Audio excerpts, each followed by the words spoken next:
I forgot to turn it up so you could hear it. Thank you, though. The BGM got cut off there. Because I switched tracks. That's better. This is why we record. Yeah, my microphone is working. Hello. Good evening. Good evening. Welcome. I'm in my teacher outfit today. I decided it's more of a teaching stream. I could be in my other stream, but it's more of a teaching stream. Not entirely. But hang on, here we go. Can you guys hear the music now? This is important to me. This is important to all of us. This is important to me. Good evening, everybody. Now we're finishing the fight. Good. This is what we need to do. We need to finish the fight, guys. The fight is never going to be finished. With my dad, Master Chief. Yeah, long-time fan of that guy. I like that guy a lot. Too bad he died. Too bad they did a show where he took his helmet off and everybody hated it. And I didn't watch the show. The only Halo show is Red vs. Blue. That's the real Halo show. They made some other Halo show and I didn't watch. I've seen all of Red vs. Blue, baby. That's the show. Man. Good evening, everybody. Welcome to the stream. I'll put chill background music on in a little bit, but I wanted to get us started with a little Halo. A little nostalgia. I just got back from yoga, and boy, are my arms tired. Like, I know that's not really a joke, but I mean... I decided to go out and do yoga I usually do it on Friday. I'm switching it up and trying to do it midweek. A little bit of a different class today. It was mostly core work, but I feel like my shoulders, there's a lot of standing on my head. PlayStation makes headlines by closing Bluepoint and Xbox says, hold my beer. This is a crazy situation. Welcome to the stream, by the way. This is a crazy situation that we're dealing with here in video games. In the world of video games, video games are not looking good, guys. It's looking bad for the art of video games. Now, I will preface this by saying I know it's Steam Next Fest, and that's happening right now. I have not browsed the Next Fest stuff yet. I saw a lot of discussion on Patware's server. Actually, I'm going to give you a shout out, Patware, because I know Patware is going to be doing the Next Fest games. I will not be doing Next Fest games. Why can I not shout you out? What the heck? Oh, probably because Twitch is being a little... Try that again. It does not like me. Okay, there we go. I fixed it. Hey, they changed Twitch so that now you can now you're allowed to co-stream, right? Yeah, I mean you were always allowed to co-stream, but we're gonna put on some smooth music here. You were always allowed to co-stream. They announced that a couple years ago, but now you can have the combined chat. I don't have combined chat today. I have regular chat, but I do usually do merge chat. Yeah, I usually do merge chat because this chat widget you're seeing here on this screen is by Nutty. Nutty is a great developer, great guy, and made us this lovely merged chat. And people did it anyway. I did it anyway for a whole year. Yeah, once I discovered this merged chat widget, I didn't want to go back to separate chats. But today I'm not on YouTube, so I'm not breaking the law. But Dan Clancy announced today that we are finally allowed to have the merged chat that everybody was doing anyway. Because it's so much better to have one chat.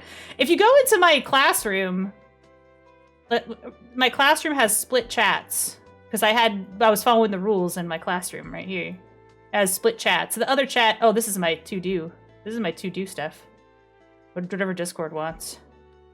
Draw.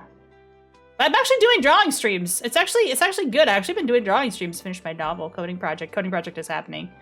Oh, I haven't done any video essays, but get back in shape. I worked out today. I worked out yesterday. It's happening. We're getting through those goals. One thing it's happening. I did drawing streams. I did it. I did drawing streams.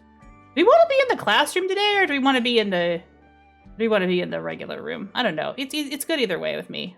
We can leave in the classroom if you want. This is not really a lesson, but we're gonna go over some classroomy stuff today. This is a Doki Doki Literature Club classroom, by the way. It's not drawn for my stream or anything. So just so you know. Yeah, we'll just chit-chat a little bit about what we're going to talk about today. A lot of stuff. We could do some video reactions. We could just chat about random things. But I really want to talk today just about, like, the video games, the big video games situation. DC guy's big hand face on my screen. Hope is going to be slightly less bad. I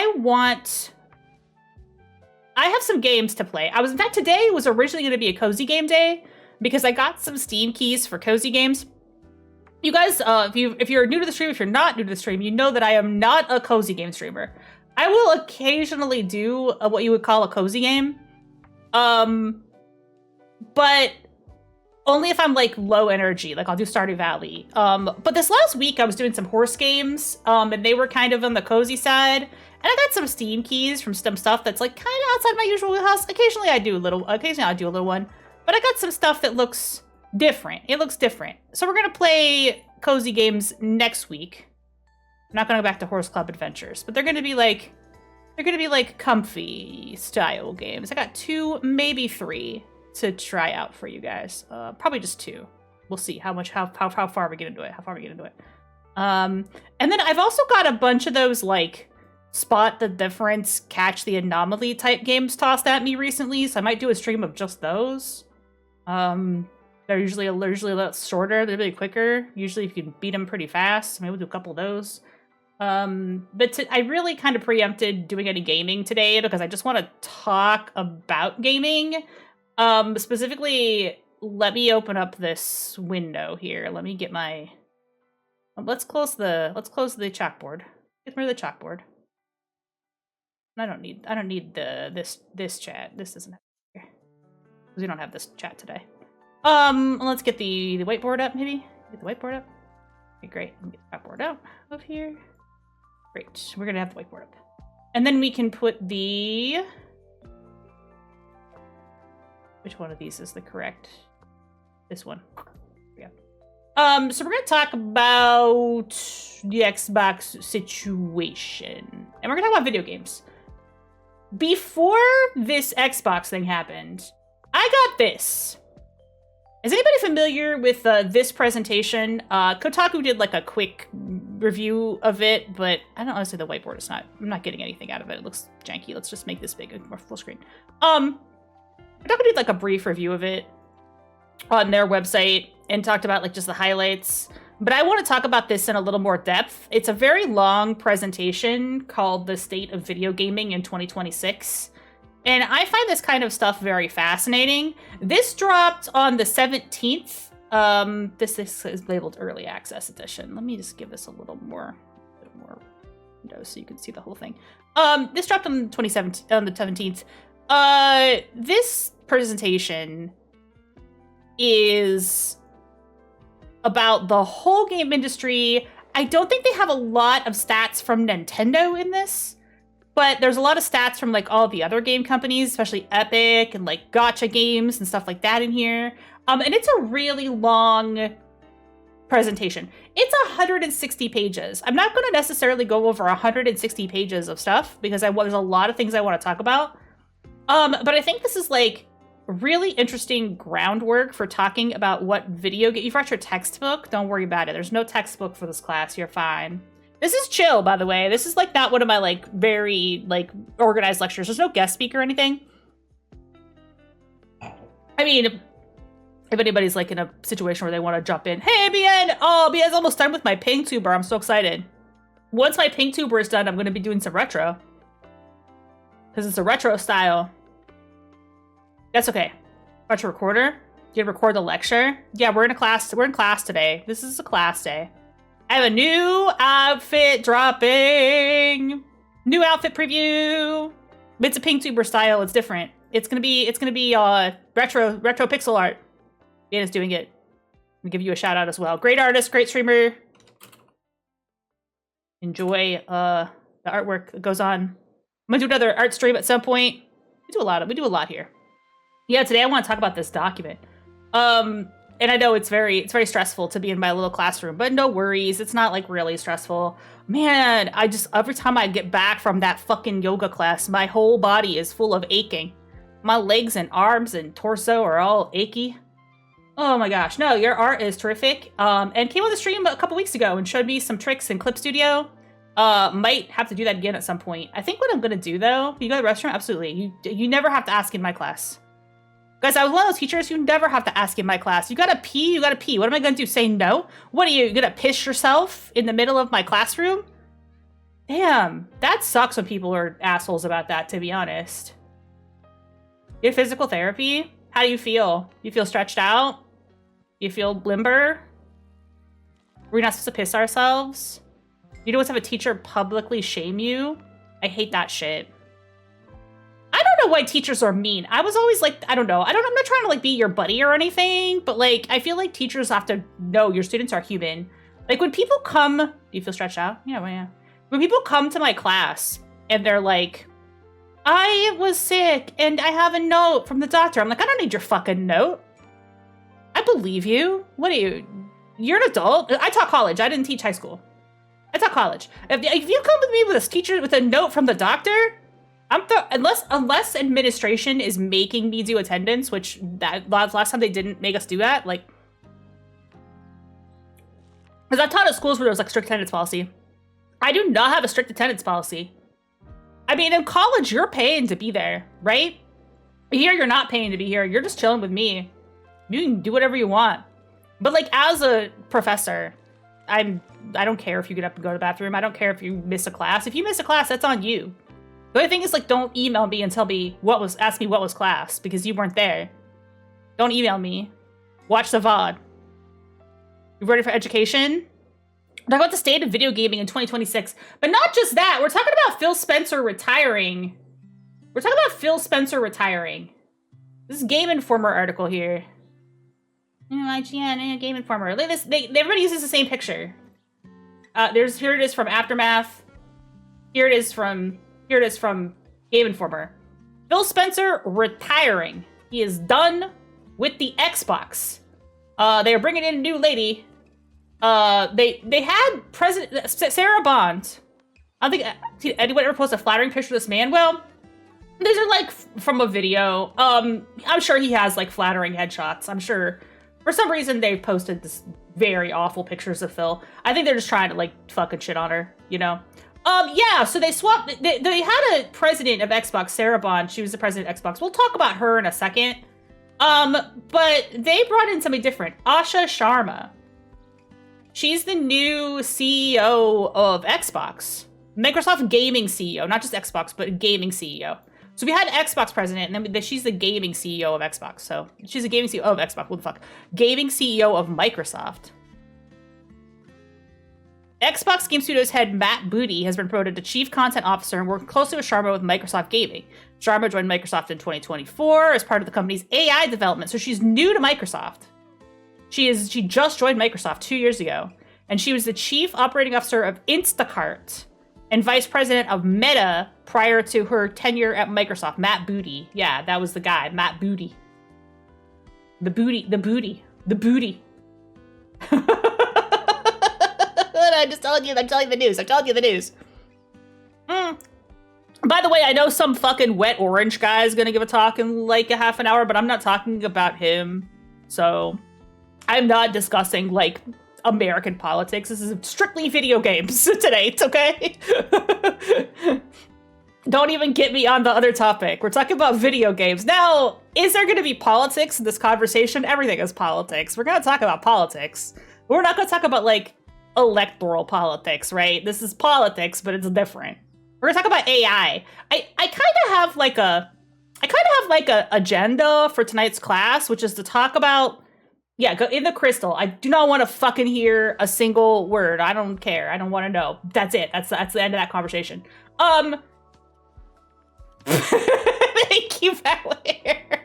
We're done. That's it. The subject's dropped. I want to basically just talk about this from a news perspective and talk about the news and talk about like this information here. Wait, no, Xbox deserves this. That's such a fucking funny thing to say, dude. Oh my God. Every single picture of these, it's from the same video of these two people. The Xbox deserve this is cold. You know what that's from, right? That's from Sarah Bond's post when she left. She wrote, Xbox deserves this. That was icy, bitch. What the fuck? That was ice. Ice cold thing to say on your way out. I think that was brutal. But so people really latched on to that sentence because that's a hell of a thing to say. That felt like fuck you. I'm getting out of this jalopy. Listen, okay, guys. I'm not going to talk a lot about things like I fucking know what's going on, but I am going to say this, like, I am not completely an outsider. I'm a former game industry person. I've been in the game industry. So, like, I know a little bit about, like, some of this shit. I have talked to Phil Spencer, like, a long time ago, and it's not like we're BFFs or anything, but, like, you know, you go to GDC, you talk to these people sometimes, and you get the vibe of what they're doing, what they're all about. So, like, you know, I have strong opinions about this situation, but I think you should definitely hear it from the experts and not me. And if you want, like, my unvarnished opinion, it's gonna come out of my mouth because I cannot be stopped from talking. But I'm gonna try to, like, stick to the facts. And then every once in a while, you're just gonna hear me get pissed off because I'm gonna get pissed off. Okay? Like, because this shit really pisses me off. Like, I really, really fucking hate this situation. I hate it with the hater fire core of my heart that they just, like, decided to bring on the AI chief to, let's be honest, guys, kill Xbox. They're killing Xbox. I've seen some people post things like, oh, she doesn't have to be a gamer. It's okay. And you know what? Like, I think 10 years ago, I might have said something like that. I might have been like, hey, it's a business person. She's gonna be good at business. She doesn't have to actually know anything about video games. But you know what? I'm smarter now. I'm a fucking gatekeep a little bit. I'm a fucking gatekeep, okay? This is one time. You can let me gatekeep.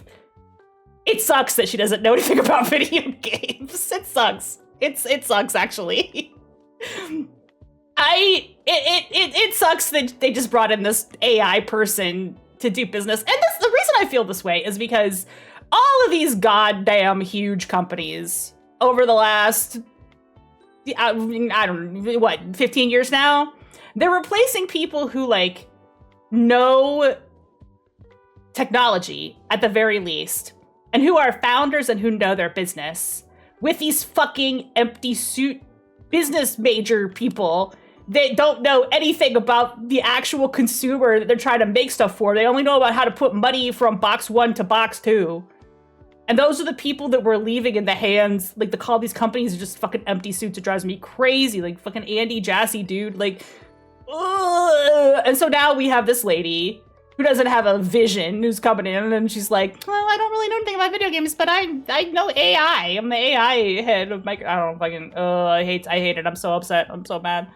But on the other hand, like, I can't be too mad because they want to kill Xbox. They have wanted to kill Xbox for a long time, and they've been very, very slowly, the pillow over its face, choking the life out of Xbox. Like, the whole thing Sarah Bond did was that whole, like, this is an Xbox, right? Where they were like, well, you don't really need an Xbox. What you really need is just a PC, so you don't really need an Xbox, so just game on PC. And I'm like, yeah, okay, that's fair. I'm already doing most of my gaming on PC and PlayStation, but mostly PC. But you guys did have a console for a while that was really good. You guys did the 360. That was a really good console. Like, that was a good video game console. I mean, I did overheat? Yes. Did I get a red ring? Absolutely. Did I get a red ring playing Mass Effect 2, which is one of the best games on that console? Yes. Made me mad. But it was still a really good console with a really good games library. And it sucks that they don't have a good one. But they have a great controller. They have a great controller. Xbox controller is awesome. I still use it all the time. The fact that it, like, sucks. Yeah, man. Our business are toxic relationship with each other. This is 100% true. I'm gonna tell you something that's true, but sources trust me, bro. So if you don't believe me, it's fine. But I will tell you with all bottom of my heart, Microsoft, like not everybody in the company, obviously. There are really, really good people who work at Microsoft. There's artists who work at the game companies that Microsoft has, but Microsoft, like as a corporate organization, they would love for AI art to kill artists. They would fucking love that. I've been in email threads, guys. They don't want to deal with fucking artists. Are you kidding me? We're temperamental. We have opinions. They want to push a button and make art come out. I've heard things about the internal opinion of that ad campaign. Give me the tea, right? What's the tea? What's the internal opinion of that ad campaign? I don't work there. Those stupid artists and their worker rights. Yeah, how dare artists have like vision and opinions and like they're so difficult to work with. If only we could just replace them with a goddamn computer. I can't wait until we can replace artists with the computer algo that spits art out where I can push a button to make art come out. They've wanted that for decade, at least. They hate it. They hate having to deal with creative people. Because it doesn't, yeah, they absolutely, 1,000,000,000%. That's not bullshit. Like, that's just how that's like not everybody at the company, obviously. But like the people that make decisions, they would like to push the button that makes money come out. They don't want to make art. No, that's absolutely, I'm not exaggerating for company. No, I've been there. Not everybody at the company. I can't stress that enough. There's lots of really, really, really, really good people at Microsoft, but I do feel like, do you want to sacrifice existing customers for new users? So let's talk about the facts, because I'm not going to get on a fucking rant about like Satya and some of his stuff for Xbox, but like Satya has said, and this stuck with me because he said this in a speech at some point, like at a conference where like I could hear it, where he was like, I don't understand why people love Xbox, but they don't love the rest of Microsoft. Like they don't love cloud computing and Office and Windows the way they love Xbox. Like, because he had pictures, he was showing pictures of like people waiting in line to get an Xbox. And of people buying the Xbox and like hugging the Xbox because they were so excited to receive the Xbox. Like a beautiful moment of somebody consuming your product, right? And they were excited to have it and they wanted the Xbox. They were delighted and they were wearing t-shirts because they liked Xbox. They were loyalists to this brand. And he was like, we want people to love Microsoft's productivity stuff the same way they love Xbox. And I'm like, man, you idiot. It doesn't work that way, dumb ass. People love having fun and they don't love working. What is hard to understand about that? They're never gonna wait in line to hug. Had the Microsoft leader at the conference sound more foolish? I'm sure there's tons of, yeah. He said some head-ass shit, dude. But, like, I understand his point of view. Hello. I understand his point of view of, like, I would like to make people like our brands. I get that. But, like, do you not understand that people like leisure and having fun? Does that not make fucking sense to you, robot people? Like, people love having fun and doing fun things. Acting like Xbox was a laughingstock in Japan, was very explicitly anti-Japanese. Oh my god. Well, that was a long time ago at this point. But it is true. It is true. G4 has said some shit. Don't get me wrong. I mean, I've seen those clips. They're racist. I'm not going to even play those. But, like, yeah. Xbox had a very rough reputation at first. Like, early on. Because Xbox was very much associated with, like, the Doritos Mountain Dew bright green hashtag gamer, you know, like the gamers, right? We're playing Mass Effect Xbox. I was playing Mass Effect on Xbox, but I mean the gamers were playing on Xbox. Like Xbox was the console for like the gamers. you know, they were getting on Call of Duty and being racist, you know? That was, yeah, Master Sergeant Shooter. Exactly. And I don't think Xbox necessarily deserved that reputation, because early Xbox was also, like, very good to indie developers, specifically, like, when they did, like, all those experiments with XNA. And you might not have even, like, been around back then, but when they were doing, like, XNA, and they had stuff like, you know, they launched like Brain Super Meat, like stuff that was like indie game, the movie stuff, like the early days of big indie games. Like they were really supportive of indie developers as a console in a way that I did not see other consoles do. And then they very much got their lunch eaten by Sony and Nintendo going, oh, we could do that. Okay. Right? Yeah, they kind of pivoted to the bros, which they shouldn't have done. But I think it was just like that we understand this audience. And also like there's a certain amount of like, how to put it? What's the word I'm looking for? They look down on gamers in a way that is like, you assholes will suck up any crap we spoon feed you, right? Idiots? You're all a bunch of 22-year-old boys living in your mom's basement who dropped out of college, and, you know, like, there's that, like, that stereotype of, like, gamers aren't, they're like an extended adolescence as opposed to a hobby for adults. That's what I'm thinking of. Like, oh, you're just a bunch of teenagers. Right? The Mighty Number 9 campaign. Yeah, that's what I'm thinking of. Like, oh, you're gonna go to prom? Not you. You're watching anime. You fucking greasy, pimple-faced. No, fucking adults play video games. It's a medium, and it's a huge medium. Let's look at the numbers. We're gonna talk about the state of video gaming. We're gonna talk about the state of video gaming. We're gonna go back to the Xbox thing. I'm gonna read some articles about it. We're gonna look at the facts. We're gonna talk about this. I have this article. Seamus Blackley, the Xbox founder, who's talking about this is an interview.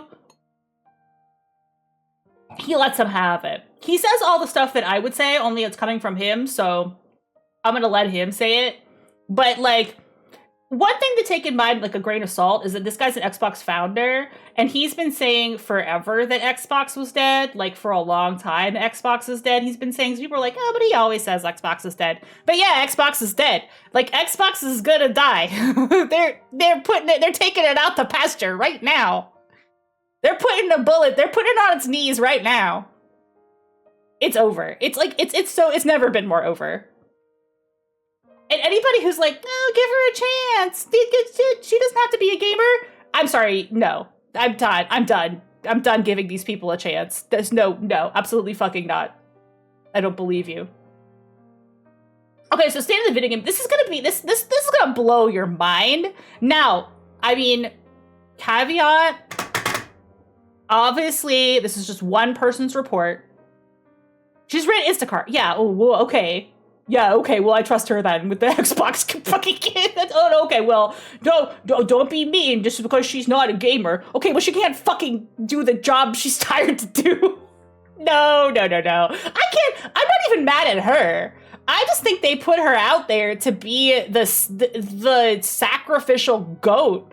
They literally just put her out there to eat the sin of Xbox. Right? Like, they want to kill Xbox. They don't want Xbox. Yeah, I'm more mad at the situation than anything. All right, so we're talking about this. This is a very long presentation. The situation of the game industry is kind of bad in general. Yeah, here's the thing. Yeah, if you're making video games, you are selling to consumers. Yeah, Reggie was a great example. Like, he wasn't a gamer, but he knew how to talk to fucking human beings. At the end of the day, we all loved Reggie. Are they using Near Automata font? Yeah, you know what? Maybe they did. Global video game content had a strong 2025. I'm going to expand my screen here just a little bit.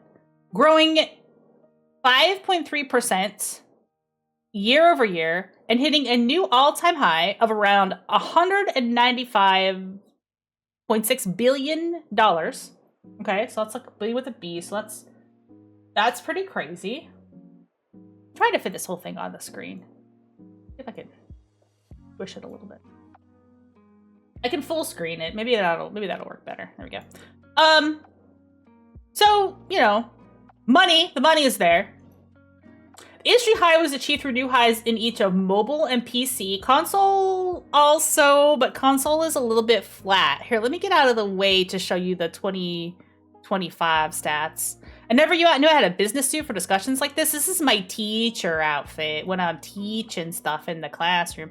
I got the teacher outfit because when I did a lecture, like probably one of my most popular VOD ever on YouTube, people were like, okay, but I can't pay attention to the content because her jiggle physics are too distracting. I'm like, all right, that's fair. That's fair. So we're gonna talk about important stuff, okay? Yeah, man, Fall Side even like blurred me. Fall Side censored me. He's retiring! I don't know what's happening with Fall Side. Good luck, bro, whatever you're up to out there. And it's a shame that Microsoft is Microsofting this hard. It's all they know how to do. They can't do anything else. It's all they know. So yeah, this is mobile. This is mobile gaming. Yeah, Barbary outfit this is better. It's better for me to be like a little bit more lore business here. You know, a little bit more business-like here. We're in the classroom. Yeah, this is we got this, big mobile. The Yellow Linus horse game. No fucking joke. No fucking joke. I tried to explain horse game to people. And people were like, that's stupid. What are you, an idiot? I can't. People are so stupid.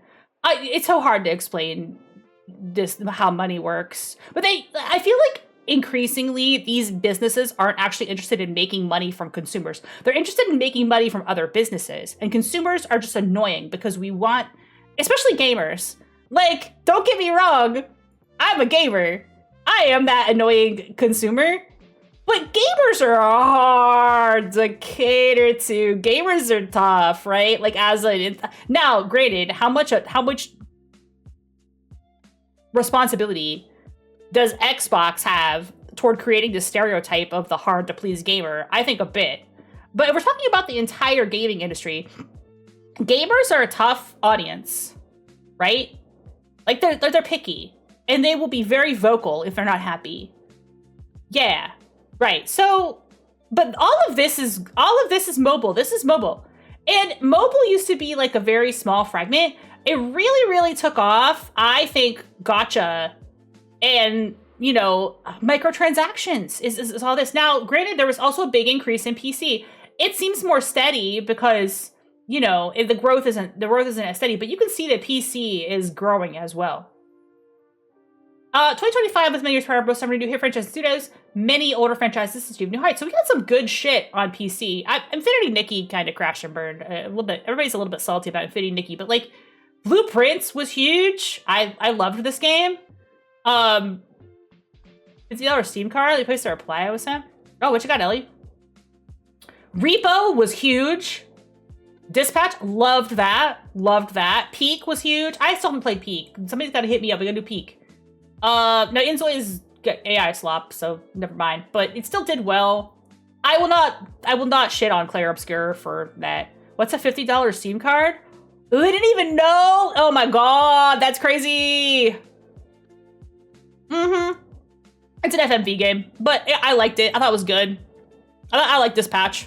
I've been posting clips from it on my YouTube because I got some really good shorts cut. I'm gonna post some more. And I'm gonna post some cozy game shorts and then go back to posting dispatch shorts. I really want to cut up that Detroit stream that I did because that Detroit stream was one of the all-timers. They didn't know what Steam was. Yeah, I mean that kind of makes sense. But people who play video games on PC, we'll get there. We're gonna get there. This is early in the presentation. This is slide 5 of 164. So we got a ways to go. But we're gonna talk about like people. Well, it did well for a while. This is not the most profitable gacha, but this is just an example of a gacha game, right? But I think the most profitable gacha is like Yeah, Clair Obscur is complicated. I really want to play it. I don't want to discourse about it, but I do want to play it. So. Despite 3 straight years of industry growth, a new record high in revenue, private funding for game makers fell 55% in 2025. So the investment money here is drying up. There was a peak like around 2022, and I think this peak, this bump you're seeing, I mean, it's easy to generalize, but gaming had a big bump during COVID, right? When like Among Us got very popular, right? And people were trying to chase the next Among Us, I think, with this, right? They were trying to chase the next like huge fad. And then that didn't materialize. Everything got fragmented. Everybody's playing friend slot, but they're all different. So it kind of went back down, you know? Major game makers also continued to, yeah, definitely not, for sure. Far too many 100K income increase can be perfectly controllable in that time market game, right? Major game makers also need to whittle portfolios because even when their pipeline in 2024. Well, gaming has a reputation for not being for adults too, which is like the thing that Microsoft definitely has a part of in creating. Definitely, for sure. And I mean Nintendo, but Nintendo's kind of fucking doing their own thing though. Like they're not really like there to be like, well, we're gonna make this thing into thing. But yeah, they want to do blockbusters for everything. Yeah, they want to do. If we're not doing the most money, if we aren't making the most money ever, what's the point? They don't want to make a little money. I want to make all the money. $1 million isn't cool. What's cool? $1 billion. So the major game makers can do, this is some headlines. These are canceled, shut down. Happened a lot, right? This is like the news all through last year. The budget's cut and funding scant, layoffs continued. 2025 was 40% lighter than 2024, but the year still saw 9,000 losses, about the free total under 44,000 people, not dollars, people, laid off in the game industry. Huge layoffs in the game industry happening over the last couple of years. While hiring has returned, which is good, you're still hearing about major layoffs. I feel like there was always a headline about a major layoff or a studio closure. There's been so much of that. In fact, to the point where it made the Game Awards feel bad because they're like, we're going to celebrate gaming, but they won't say like, let's give a little thoughts and prayers to the people who lost their jobs this year, which is a lot of us. They won't do it. Moreover, an increasing scale of new content investment goes to external development partners can offer lower talent costs, shorter commitments, and more flexible contracts. So outsourcing. In sum, the video game industry overall continues restructuring retreat despite revenue growth. So to sum up this whole area, like in sum, video games still make more money. They make more money than ever. Mostly because of mobile free-to-play. This is the mobile free-to-play bracket right here, right? There's not a business model anymore for one-shot games you buy on mobile. That used to be a thing people tried. That's not where the money is. People still do it, but it's not where the money is.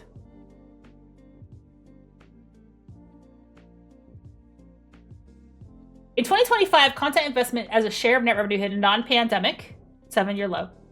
So less investment. Sudden drop to especially true with consumer price of the pandemic, market growth, blah, blah. This is money stuff. The operating margins of standalone game makers are far below pre-pandemic and starting to grow. So people are spending less money to make more money. Total operating profits have declined despite consumer spending surging. Or they're spending more money to make more money.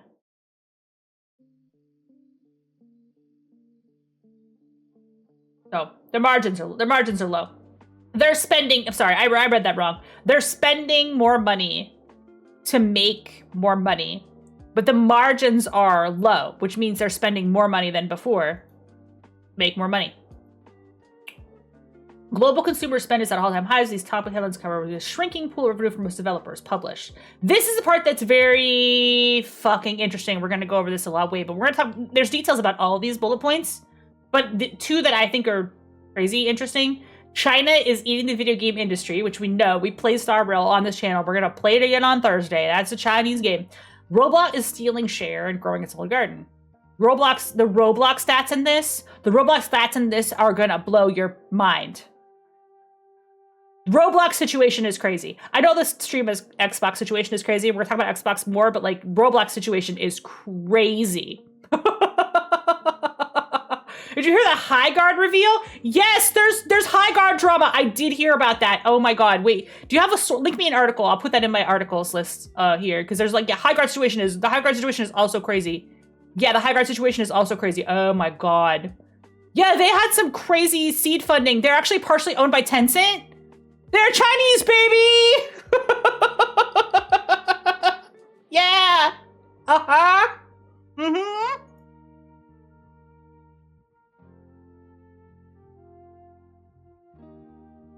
Tencent secretly funded struggling shooter High Guard, yeah? This is like just a trial thing, but like, yes, there was an undisclosed financial backer.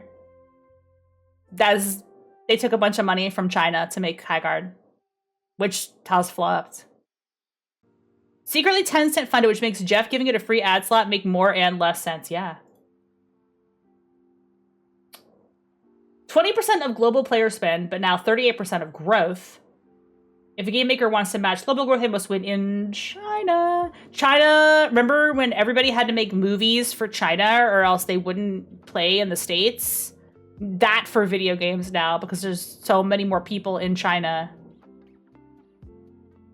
So global growth and consumer spend. China is going up. So it was here in 2020. 2020 was crazy. Again, this is pandemic, so people were at home. They had nothing to do. So pandemic is an outlier and should not be counted, right? And then this is like a dip. 84% of China's spend goes to Chinese games. Foreign game makers net only a quarter of the remaining 16% spent on imports. So Chinese buy their own games. Easy enough to understand.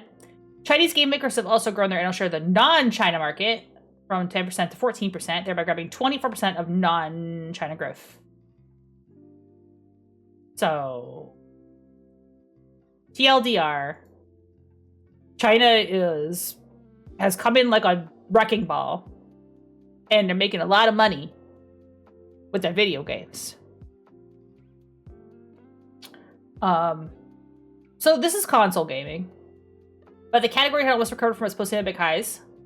So pretty steady income for console gaming, honestly. But net spending growth has gone to platform services. Total spending on game sales and transactions is down. So what does this mean? PlayStation Plus, Xbox Game Pass, Nintendo Switch's online store has like the big long game library, right? They're on like their game library, the service, and then this is sales of games. So what's up? What's up isn't sales of games, which is steady or even a little bit lower than it used to be. What's up is paying for Xbox Game Pass. And then as Chinese sales or total spending, the actual market for game makers has shrunk. So this here is like gotcha, right?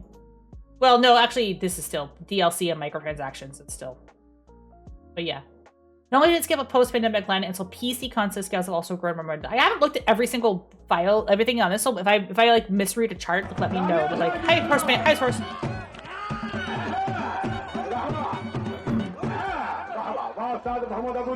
The PC content sales are up. PC's growth has only just outstripped consoles' decline. Together and excluding China, the category is 2.1 million. This is a shitload of money. Like, don't get me wrong. Most of the recent growth in Chinese spending was actually Chinese users use VPNs to access and pay for Steam.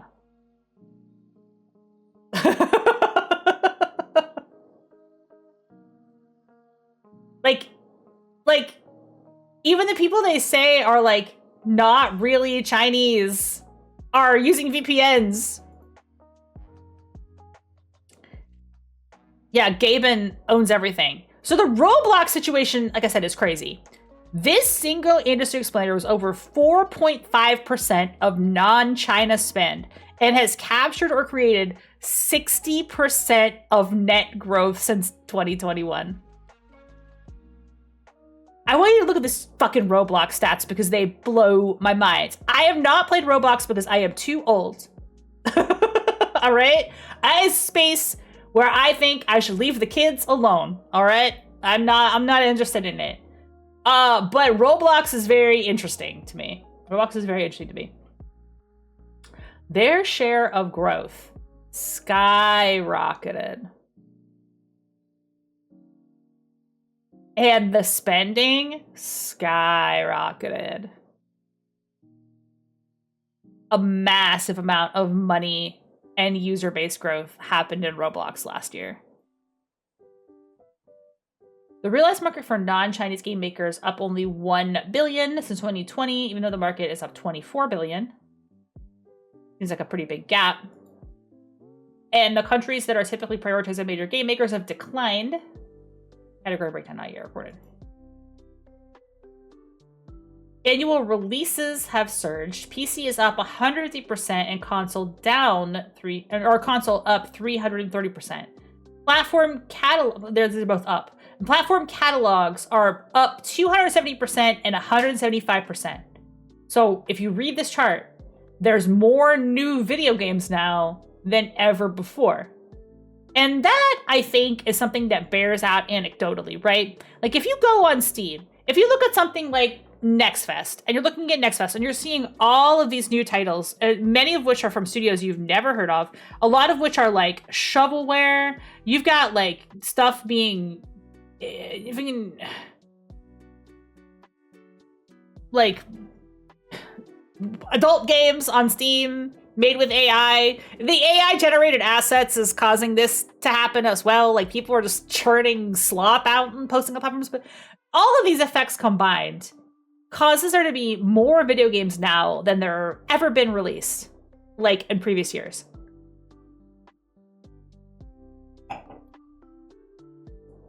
The top 5 PC console franchises, which can be up to 33 years old, hold a stable 45% of all player hours. And where share has been lost, it's mostly to other 5 to 25-year-old hits, not new games. Your big 5 on console: Call of Duty, FIFA, Fortnite, GTA 5. Still. Online. Are you watching GTA 5 role players? Are you watching Stuart Smalls? Right? GTA RP is too strong. I'm telling you. And NBA 2K. 40% of player hours. And on PC, Counter-Strike, Fortnite, League of Legends, Minecraft, Roblox. Counter-Strike, Fortnite, League of Legends, Minecraft. Still Counter-Strike. And then the rest of the revenue share is for the other half of games. So if you look at just the number, like it's about 50%. About 50% of all game revenue, and on console, it's closer to 60%, is taken up by 10 titles. I don't know what the next 5 are. Maybe they'll say. But like all the rest of this is every other 120,000 game. It does not make it seem like your odds are very good releasing a brand new indie game unless you have some crazy lottery luck. Unless you've made the next Balatro or Expedition 33. I mean, I think that's barely an indie game. It's more like a AA. But like, unless you made like the next Vampire Survivors, like where you're a little pip in this line where you're getting drowned out by the top 10 video games. Industry competition. New PC console games get only 4.7% of total playtime, and half goes to just 4 titles. This was the same last year, by the way. This isn't new information. This was the same last year. Just 4 titles. People play older games. People do not run out and buy brand new games on the average. All this hype about new games coming out, the average person doesn't care about that. They're only playing old games.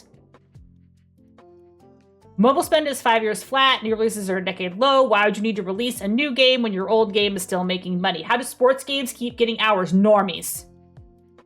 This, if you are a gamer, these graphics do not make sense to you. Because look at me, like if I look at my Steam roundup, I played 100 different games last year. I played 70 different games last year. I sunk 80 hours into blueprints. I'm not normal. Statistically, I am not normal.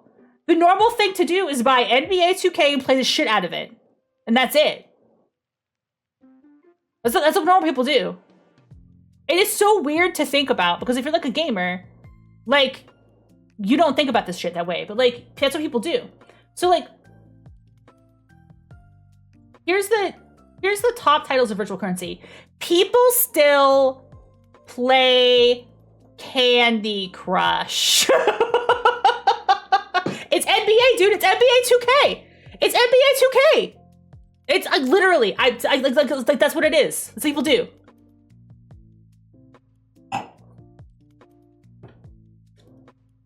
Vermont plays, people still play, not only people still play Candy Crush, people still spend shitloads of money on Candy Crush.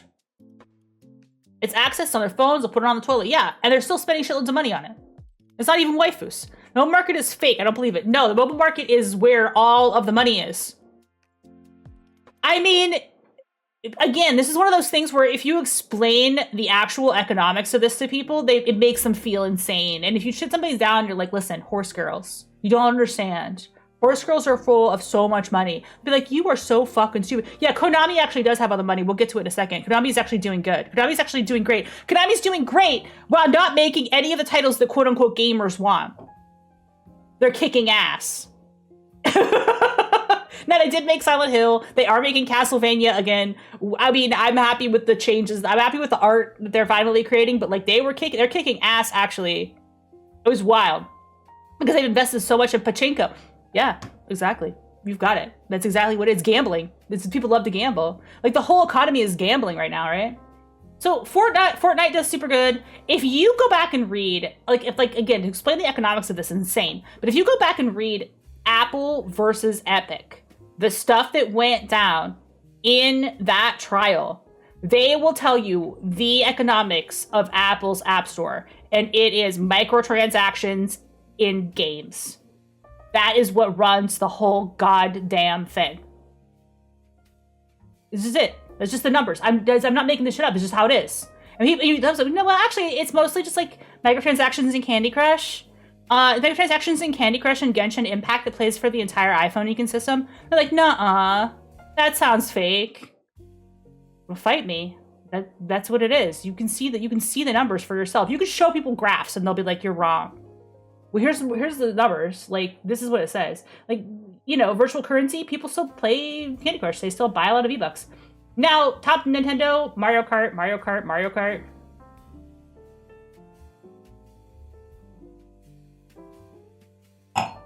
That can't be true. It's impossible. I know, but it's true.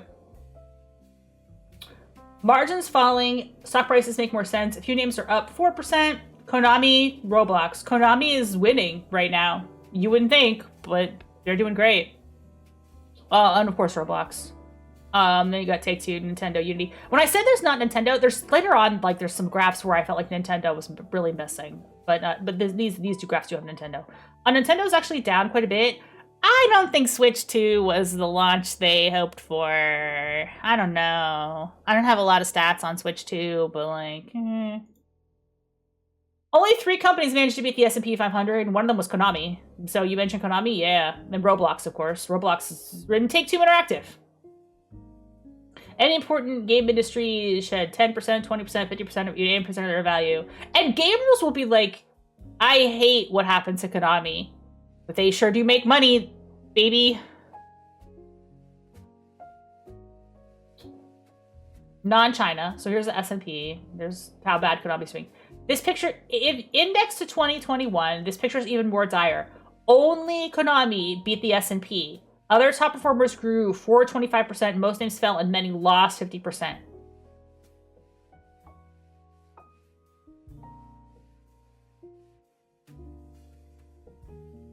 Evening? Nice to see education? Yeah, it's time for another education stream. We're about to have an ad break in about 20 seconds. I'm drinking some wine, which is helping me get through this a lot, but I want to save the rest of it to make like a chicken piccata tomorrow, so I switch to something else. I love love to drink a wine. I love to drink a wine though. Makes me feel elegant, you know. A little glass of wine. Elegant. Use the S&P as a poor measure. That's true. That's absolutely true. It's not a great measure, but it just look at who's profitable right now. Yeah, AI is overinflating it. That's a great point. Switch to? Switch to. I don't know. I'm gonna have to get another drink. What should I drink, guys? What drink should I get? I don't think we have any liquor. All I have is tequila. I'm not gonna be doing shots. It's only Tuesday. It's not a shots night. It's a glass of wine night. No rum. No, I'm out of rum. What I should get? Water? Yeah, you're probably right. You're probably right. Probably should get some water. I don't want to get... I mean, it's Tuesday. I'm not going to drink 14. I don't have any Baja Blast. I have Coke. I have water. On Sunday, I'm doing some cooking. Oh, hold up. Time to lock in. Sunday, I'm gonna do thank you for the lock-in. A new index of the major AI players. Oh, that's interesting. I'm interested in that information. We're gonna talk about AI like at the end of this because I have more like it kind of goes from like game industry stuff to talking about the Xbox chief, talking about the state of AI. Like I kind of have like all of those links in my thing here because I want to talk about AI as well. AI is also always of interest to me as somebody who cares about the future of technology. And yeah, a lot of the economy is also based on gambling. It's very gambling focused. I'm gonna actually get water, so I'll be right back. 2 minutes. If this channel gets Folgers coffee ads, I will be ecstatic. It's not Christmas. The only interesting one is the Christmas one. That's the only interesting Folgers coffee ad. This is true. It's Twin Peaks Day today. It's the day that Twin Peaks began. Today. So I made some coffee ice cream with and again, this is true, official Twin Peaks coffee. Because I'm extra. Yeah. I haven't dug into it yet. I finished churning it this morning. Maybe have a little bit of it. But the thing is that I also drank like a real strong cup of the Twin Peaks coffee and I was wired like all day today. Yeah, sorry, I was waiting for you to come back from ads. That was the longest ad break ever. I say the mobile mark is fake. If I've been working on a mobile game, yeah, I know it seems fake. It seems like a fake. It seems like fake, and then yet it is real. No, there's 2 chapters of this. We're back. Welcome back. Thank you for coping with 3 minutes of ads. As a reminder, we do 3 minutes of ads because that way you don't have to deal with the pre-reel if somebody has to deal with pre-reel. But sometimes it does suck because sometimes you're sitting in those 3-minute ads. So I gave you I got myself a glass of water here. Happy Twin Peaks Day. Yeah, it's Twin Peaks Day. Absolutely. I'm a big Twin Peaks fan. I like Twin Peaks a lot. Marathoned the whole thing once. In a sitting. I don't know if I could necessarily... The original, of course, not the reboot. I haven't actually watched the new... I haven't watched The Return. I should. God, I have so many things to watch. If I could digress for a second, I have so many things to watch because Ariel's trying to get me on that Zets. No, not the whole thing. The original series in a marathon. We made a whole show of it. We made it. Yeah, it's not that long. You could probably do The Return in one shot, probably too. We made a whole thing of it. Yeah, they want me to watch Zets. I know. Batwars trying to get me to watch Zets. I know. I gotta watch Zets. I gotta watch Zets. And then last night on Scrubs, we were talking about Death Note. And I'm like, I've never watched Death Note. I'm like, you gotta watch Death Note. Okay, fine. I'll watch Death Note. Oh my God, there's so many things to watch. Ralph Bakshi is amazing as well. Gav's good. Yeah, okay, I will watch Zets. I will watch it. I promise I will. Before you watch Death Note? Yeah, I will. No, that's my first priority. And you know what else we were talking about today in VV-chan, sir? We're talking about Has-Been Hotel. Now listen. I've seen the pilot for Has-Been Hotel, and I liked the pilot for Has-Been Hotel, but I have not watched the actual show. They were like, you gotta watch it! And I'm like, I don't know. Right, Fatware's against it. You're an adult. Yeah, I don't know if it's for me. I'll watch that. That's the first thing I'm gonna watch. I will watch Death Note at some point. I don't think I'm going to watch Death Note. I think I'm going to read the manga because I am a fast reader. And it'll be faster than watching the show. Yeah, Mesa vouches for Has-Been. Some people are vouching for Has-Been. They say you go watch Has-Been. Is that still legal? I think I'm just gonna read the manga. Yeah, I think I'm just gonna read the manga. I read really fast. So I got a lot of shit to watch, but I know Zets. Tell me how far you guys are in Zets. I'll catch up. I don't know. Video games are losing the attention war. Now, this is too interesting. Going back to... we were talking about shows. So this is relevant.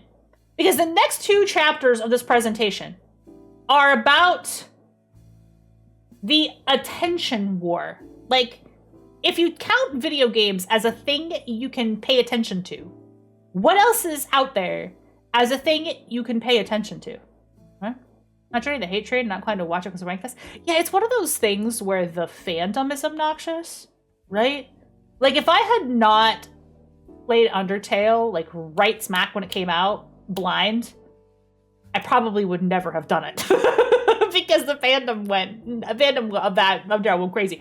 I liked Undertale, great experience. I played it completely blind and did not know anything about the fandom when I played it and had a great time, enjoyed it a lot.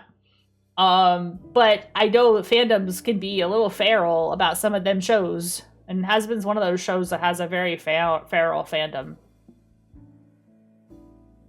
Prior to the pandemic, 8 developed countries constituted over 60% of consumer spending on PC, console, and mobile. I didn't get into Homestuck until later in life as well. Like, I didn't really do Homestuck when it was popular. I know all kinds about Homestuck, but I kind of like didn't really read it until it was like almost over.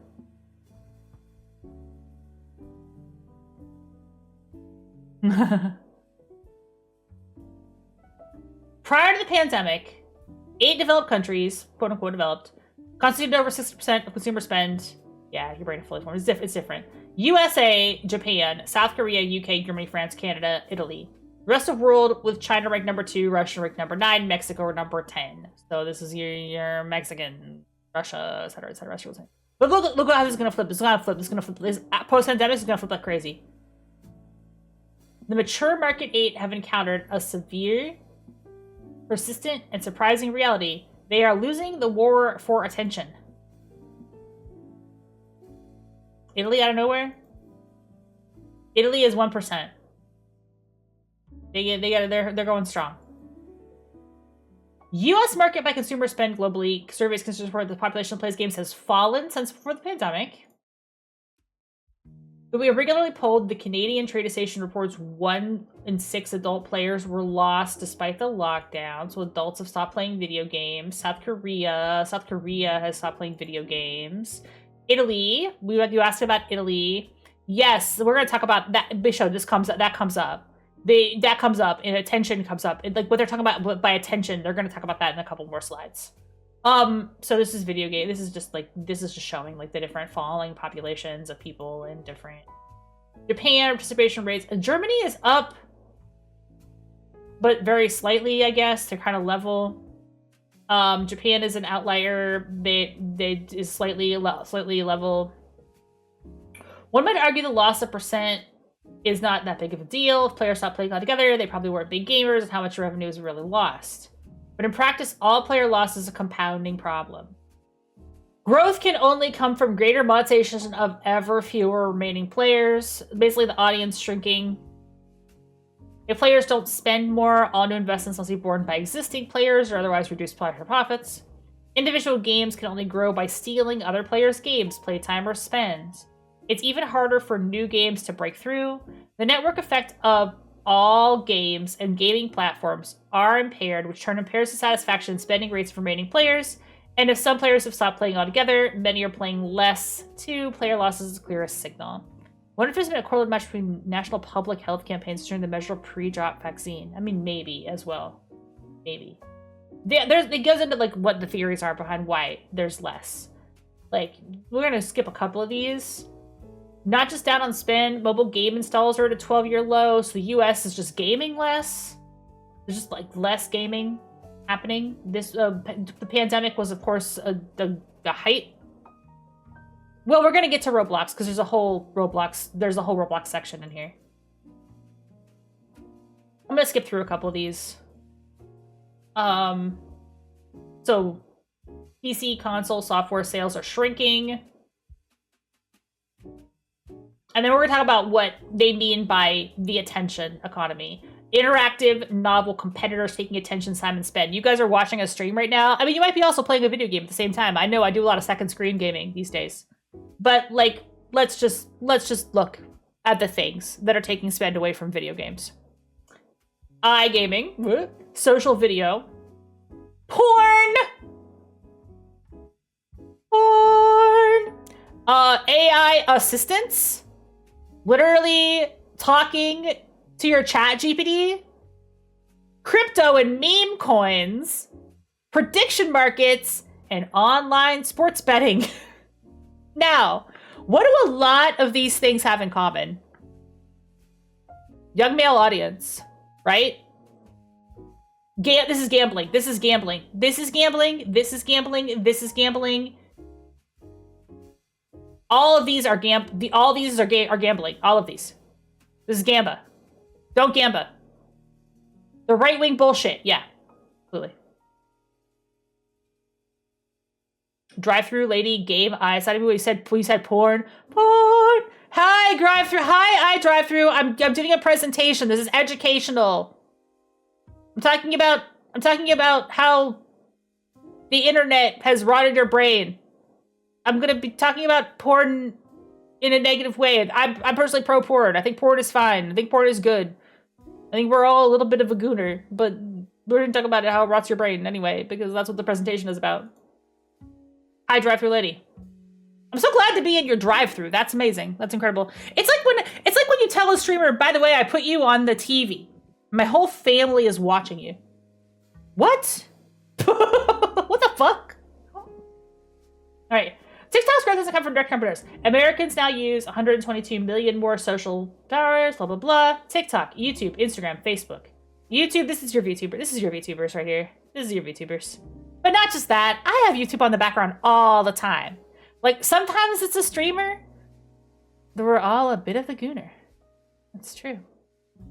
Yeah. Okay. I have a stream on in the background a lot.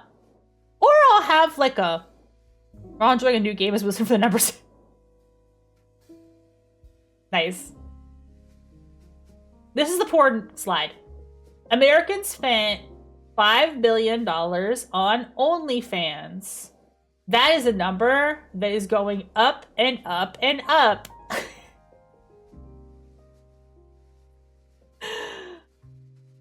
To engage in, quote-unquote, intimate parasocial direct messaging. How much of this is purely speculation on my part, but how much of this do you think is actually a bot that you're talking to? A lot, right? Because the reason they can have the bandwidth to run these OnlyFans is because parasocial problem, not a porn problem? Yeah, of course. I personally don't, I'm not an anti-porn. You've been in this channel long enough if you've watched me. Or your manager, your manager pretending to be you, to hire people to pretend to be you. It's a parasocial relationship. It's not about porn, it's about loneliness. Let's be real. It's not about seeing titties, it's about having a relationship with a hot person who is nice to you. OnlyFans has plateaued and all the growth outside the US. It's still going up. It's not going up as fast as it was, but it's still going up. Now, I'm very curious to know how this is going to shake out with all the porn bans that are happening now. But it is very fascinating that one of the first things that they decide to do is porn bans and not gambling bans.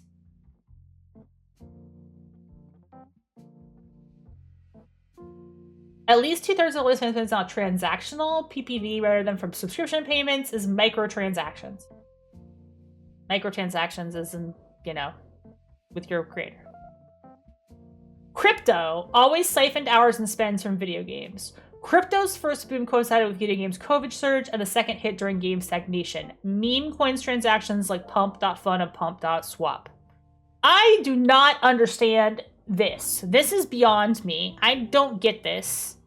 I'm gonna be real with you. Yeah, this one, I don't get it. Yeah. I don't know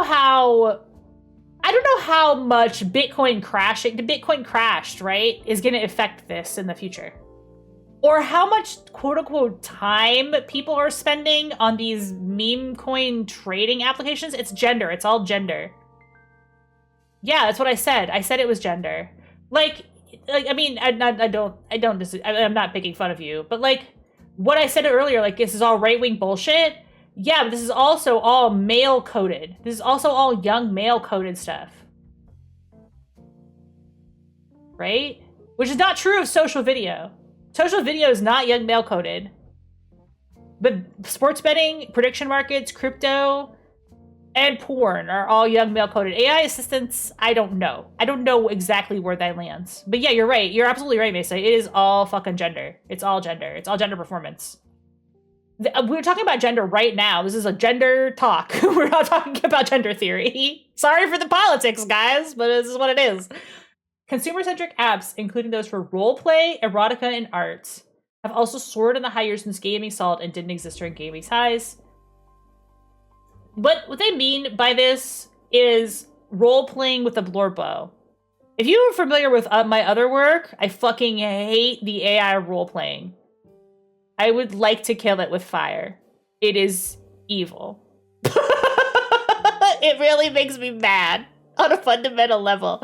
How much people are doing roleplay with their blurbos and their blurbo is a chat GPT.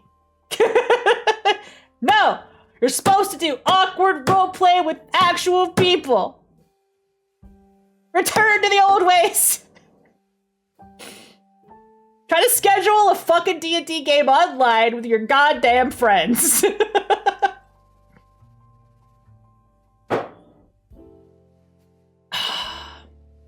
The second largest increase in weekly ChatGPT downloads occurred in the 2 weeks after his viral Ghibli art. Oh, and by the way, roleplay erotica. He is so real to call this out. He is so real to call this out. In as much as this OnlyFans stuff, and again, this isn't all porn. Some of this is just parasocial relationships with a hot girl that you think is being nice to you. Like the stripper really likes me, guys. Some of this is just that, right? This is a parasocial relationship with an AI that sexts you. This is female coded. This is what the girlies are up to.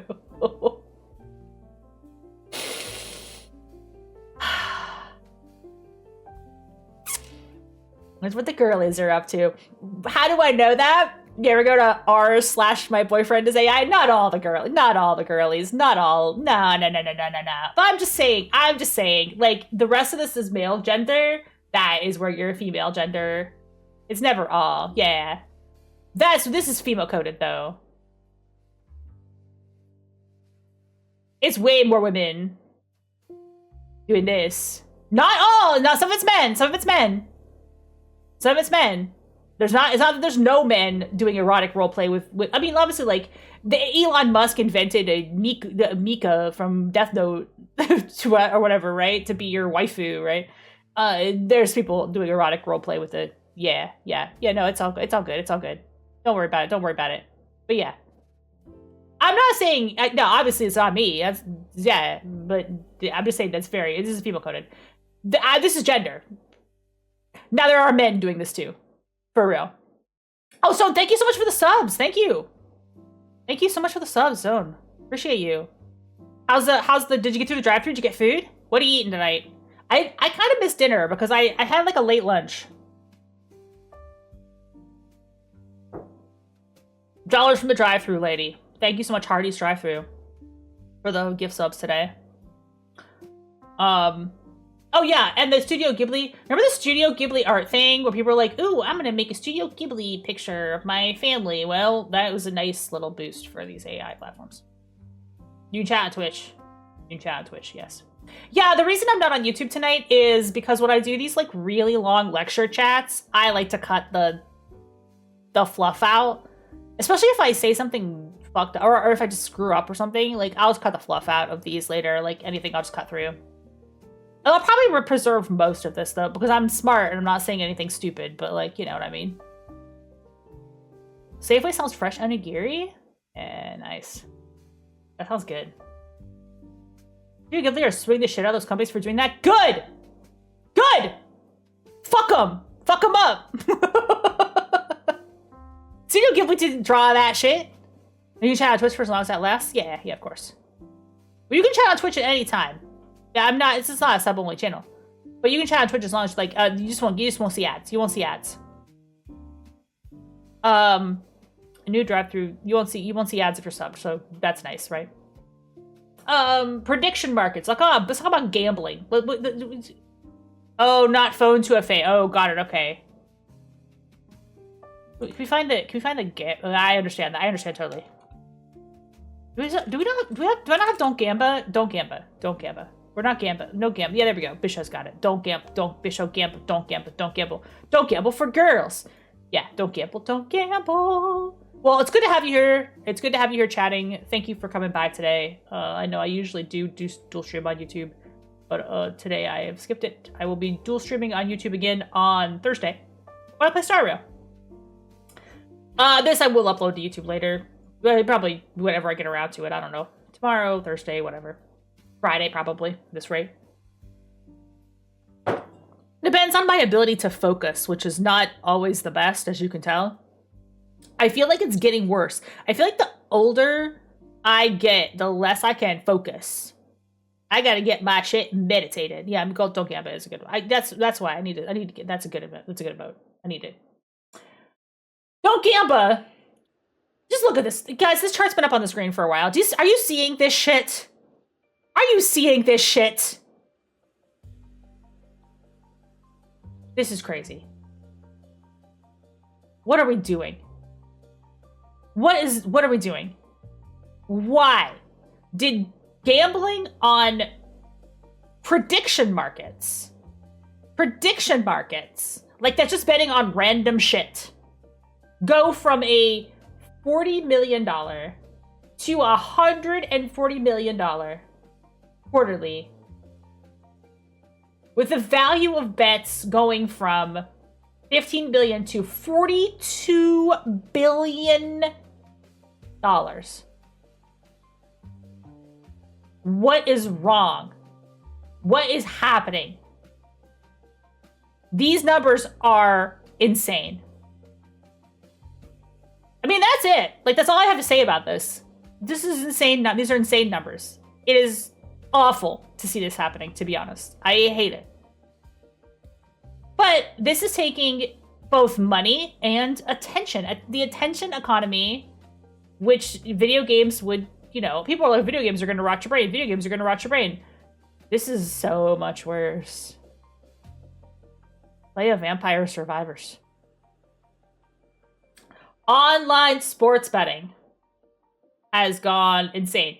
I will say that I would have been 1,000,000% in favor of legalized sports betting 5 years ago. Like, yeah, of course, legalized sports betting. People do it anyway, right? People do it anyway. Like, people have office pools, right? But I think it's out of control. I think it needs to get the shit regulated out of it. And I mean, I know a lot of people that do a lot of betting. So, like, I am not against, like, betting in principle. I'm not against casinos in principle. I'm not against sports betting. I'm not. I just think that it's gotten too out of control. And there needs to be some kind of limit on this shit. Yeah, so much insider the insider trading, especially on prediction markets, is like almost a lot of it is insider trading, and there's a lot of insider trading. Thank you guys for the hype train, by the way. Thank you for the hype train so much. Because, like, in principle, I'm not against casinos. In principle, I'm not against gambling. I don't think that we should just moralize it, but I think that it does need to be regulated to stop, like, a lot of the insider trading. A lot of the poly market stuff is just out of control right now, and it's gotten very damaging to, like, people's financial futures. Weird how it exploded in 2024. Wonder what happened there. Yeah, I don't know. Despite bets, Korea, Japan, so people are buying video games because they're spending their money doing this. iGaming, only recently illegal parts of the U.S. Sometimes called iCasinos, refers to digital games so players can bet and cash out real money. I have done this, like, full disclosure. Like, I don't think this necessarily should be illegal, but there's issues. Though legal in only 7 states, iGaming is already times the size of the mobile casino gaming. Used to be, you know, you would play a slot game and you wouldn't be able to get real money out of it. And now you can play a slot game and you can get real money out of it. And people love it. People love to gamble. I gamble, I play gacha. You know, it's all gambling. Despite even further bets in top markets, player now use $54 billion a year. This money that is lost cannot be recouped other ways. It is what it is. I don't necessarily know what iGaming is. I'm gonna assume that's like, well, when they say iGaming, they mean this. iCasinos, right? I'm sorry. I literally read the slide and I was like, what do they mean? What do they mean? But like, these games are just casinos. And then consumer video games in India dropped significantly when real money training was banned. So this will go completely away. Hey, welcome, Stone. Thank you for being home. In 2013, going to a casino was boring. This is what they look like. I've done this, like, stuff, you know? Traditionally defined video games, no money out casino slots. iGaming, aka real money out casino slots. In mechanics, designed IP, there's a little difference between mobile gaming and iCasino. If players $20 go in and never return, how different is it? Yeah, iGaming means... Yeah, it took me a second. It's a crazy thing to call it. You're right. That actually tripped me up a second ago. I was like, wait a minute, what the fuck do they mean? What they mean by iGaming... I feel like I'm losing my mind to try to go through all these slides already. I'm only halfway through. What they mean by iGaming is slot machine games. You could download Wizard of Oz slot machine and put your money in and not get money out because it's just a slot machine game. Like when I pay Star Rail, I'm not expecting to get money out. But if I play Wizard of Oz iGaming slot machine, I might be able to cash out my money, right? Right? So like, why wouldn't you play this? Why wouldn't you play this versus this? And if you don't get your money out, it's the same. Who cares? Right? Have to pay for the casino? I've never heard of that happening. While traditional no cash out mobile casino long outpaced iGaming is gaming. Yeah, when you hear the word gaming as opposed to video gaming, when you hear gaming, that usually means casino gambling as an industry. Like that's the gaming industry, quote unquote, right? As opposed to the game industry. There's kind of like some weird like vocabulary that's going on there, right? There's a book called Addiction by Design that talks about how casinos, really fascinating, it talks about how casinos get you hooked on the product and how the video game industry has utilized some of the same tricks as casinos to keep you buying in, and that's why we have things called like that's why we have things like loot boxes and gacha and all that stuff that's like basically gambling, is because the same addiction principles. I say this as a person who's playing a lot of gacha. Specifically to Star Rail, but I've tried other stuff. I've dabbled in horse races. The horses. I've dabbled in the horses. You know, they are using the same psychological tricks to get you into the casino as they are to get you in the gacha, right? U.S. growth from 2021 has increased. This is up. Yes. Vampire Survivors use the same principle. Yeah, and that's why it's so addictive. It's an addictive game. It gets you playing one more. But it's a $10 game, and you don't have to keep putting money into it. And the DLC is all good. The last 6 years saw massive improvements in the appeal, functionality, and cultural role for novel apps and services. So, online porn isn't new, nor is it popular, but it is new that viewers can easily safely chat with performers while also commissioning private photos and videos. It's also new that so much porn monetizes. I think this will drop because there's so many porn bans happening right now, but I think it's not going to get replaced with video games. It's going to get replaced with casinos, sports betting, that kind of thing. becoming more and more legal as the time goes on.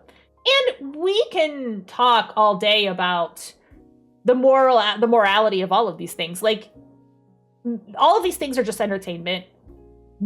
It's not saying like video games are good for you and these other things are bad for you, but video games are, at least potentially, like, they can be more enriching to your soul. Certainly more than a fucking meme coin. What are we doing? Right? Yeah, they're art. Some of them are art. I mean, they're all art. They're all art! But some of them are art, right? Which is not gonna happen with crypto coins, you know? Video game does not compete with different interactive associates, also barrage of new interactives, OnlyFans, DraftKings, Polymarket, BetMGM. That's a crypto coin thing. TikTok. Jacob just shared Dad's falls for the Boonikas.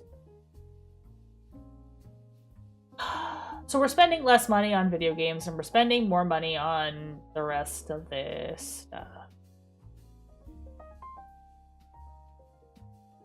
On a Friday evening, players are playing a glow of their share of their money and time and spend elsewhere. Stock trading is gambling. Gambling is just faster. Yeah, it's gambling. Watching short form videos, using Gen AI assistants or apps. This is crazy to me that people are spending so much time doing this, and then they have two categories for this. Using Gen AI apps in general, and then using Gen AI for companionship as a separate category. I don't know how this is tracked. I think maybe just different services maybe, but I bet you these people here, especially these people, let's be real, are still doing it for companionship. There are people that use ChatGPT as their therapist.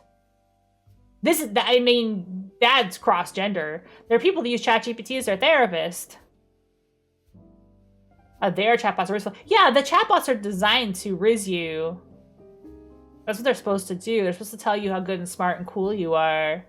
And, like, maybe you could sext them if you want to. I picked fun of character AI a lot. Character AI is very funny to me. Assistants are being AI incorporated. Yeah. So all these different things. And then new video games are here. And again, as always, this is one of those things that people say, oh, don't generate a password with ChatGPT. That's a terrible idea. I mean, obviously you know that. But like anybody who doesn't know that, because it chooses the most likely token, which means it's going to choose a guessable password. Duh. They only pick from like the same. Yeah. Get good and write horny fanfiction. Yeah, that's what I'm saying! Get good and go to AO3! AO3, baby! Read fairy smut. Burn this shit.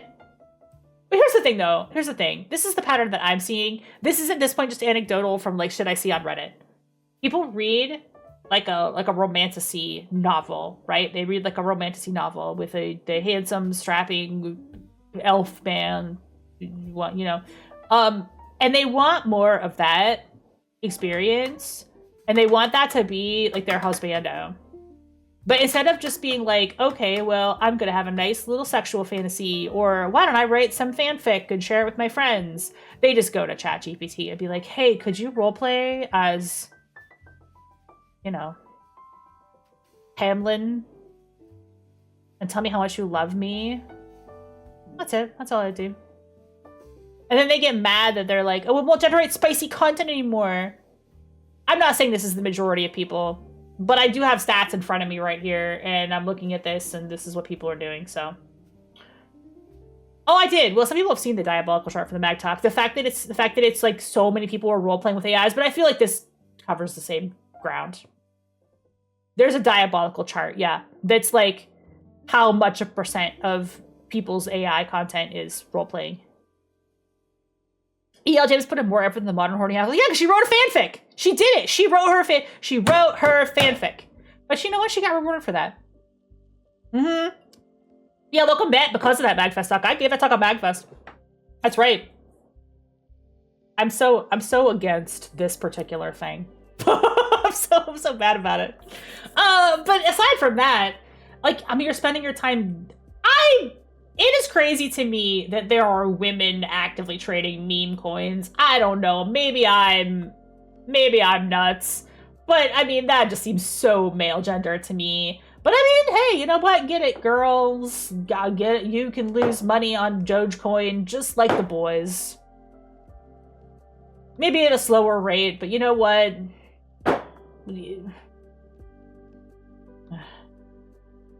Depressing. And I mean, you know, 2 decades ago, people would look at video games and be like, what are the young people doing? Wasting their time playing video games. I'm standing here going, what are the young people doing wasting their time buying meme coins?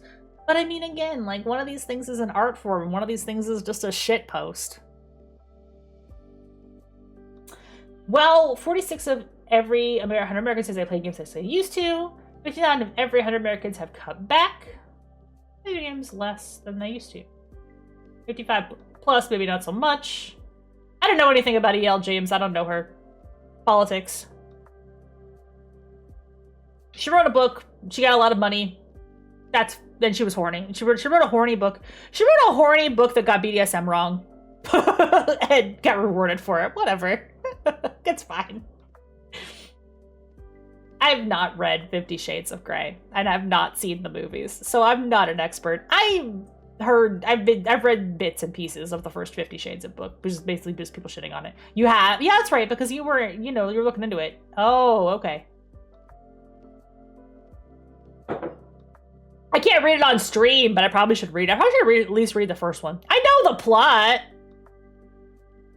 Yeah, it is. I know the plot. I know the plot, and I've read enough passages that, yes, the 50 Shades of Grey, this is such a digression. But 50 Shades of Grey is more about food than it is about sex. Yeah, it was more about food than sex, right? Like, Ariel would agree with me there, like, for the pieces I've seen. Like, the character's name is Anna, right? And a ton of that book is about her relationship with food.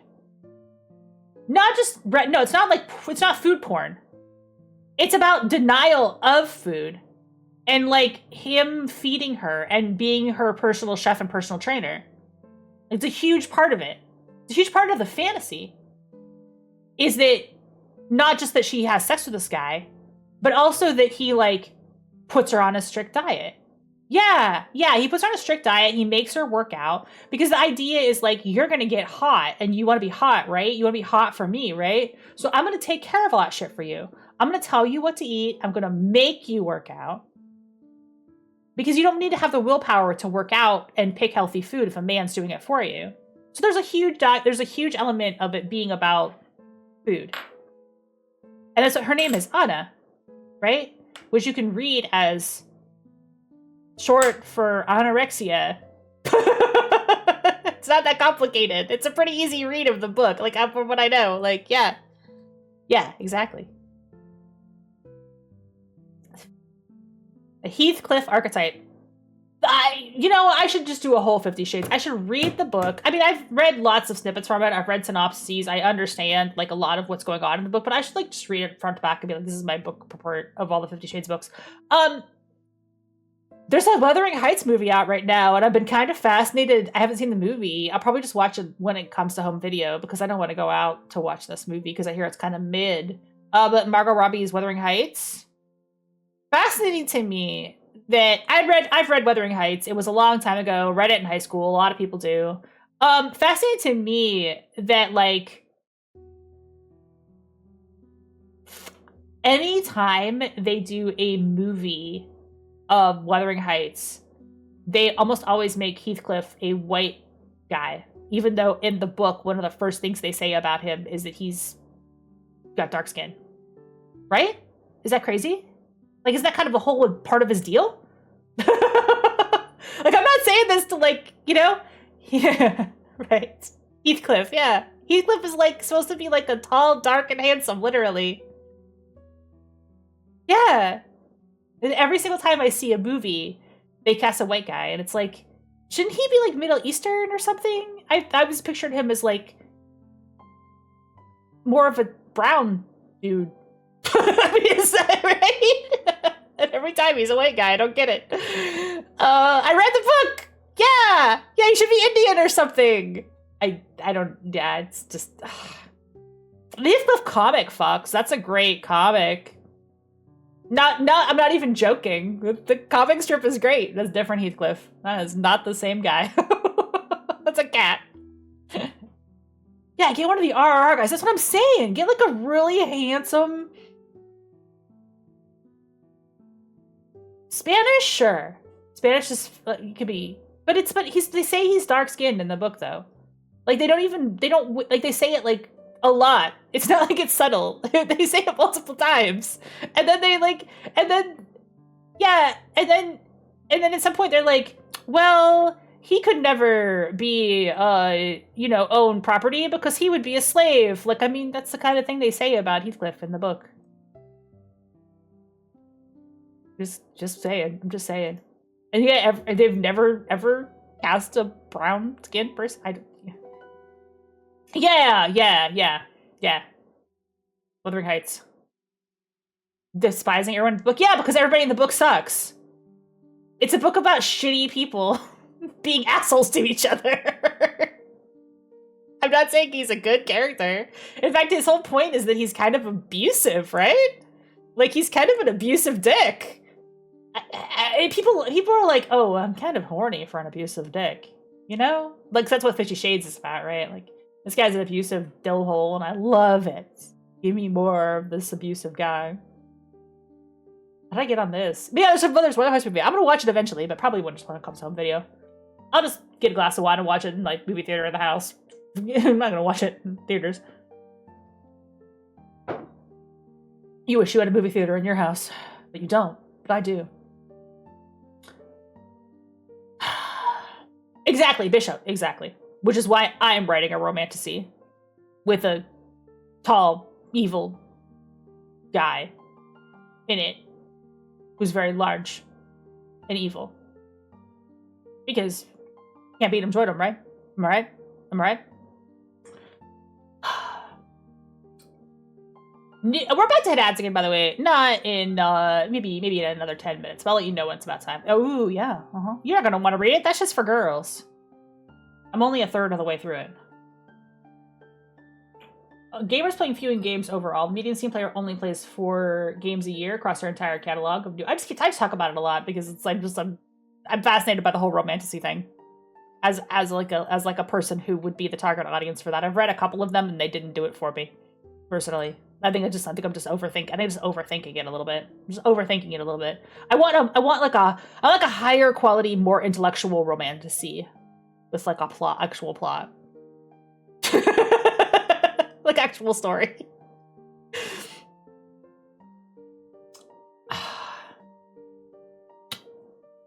Ward Bridgerton?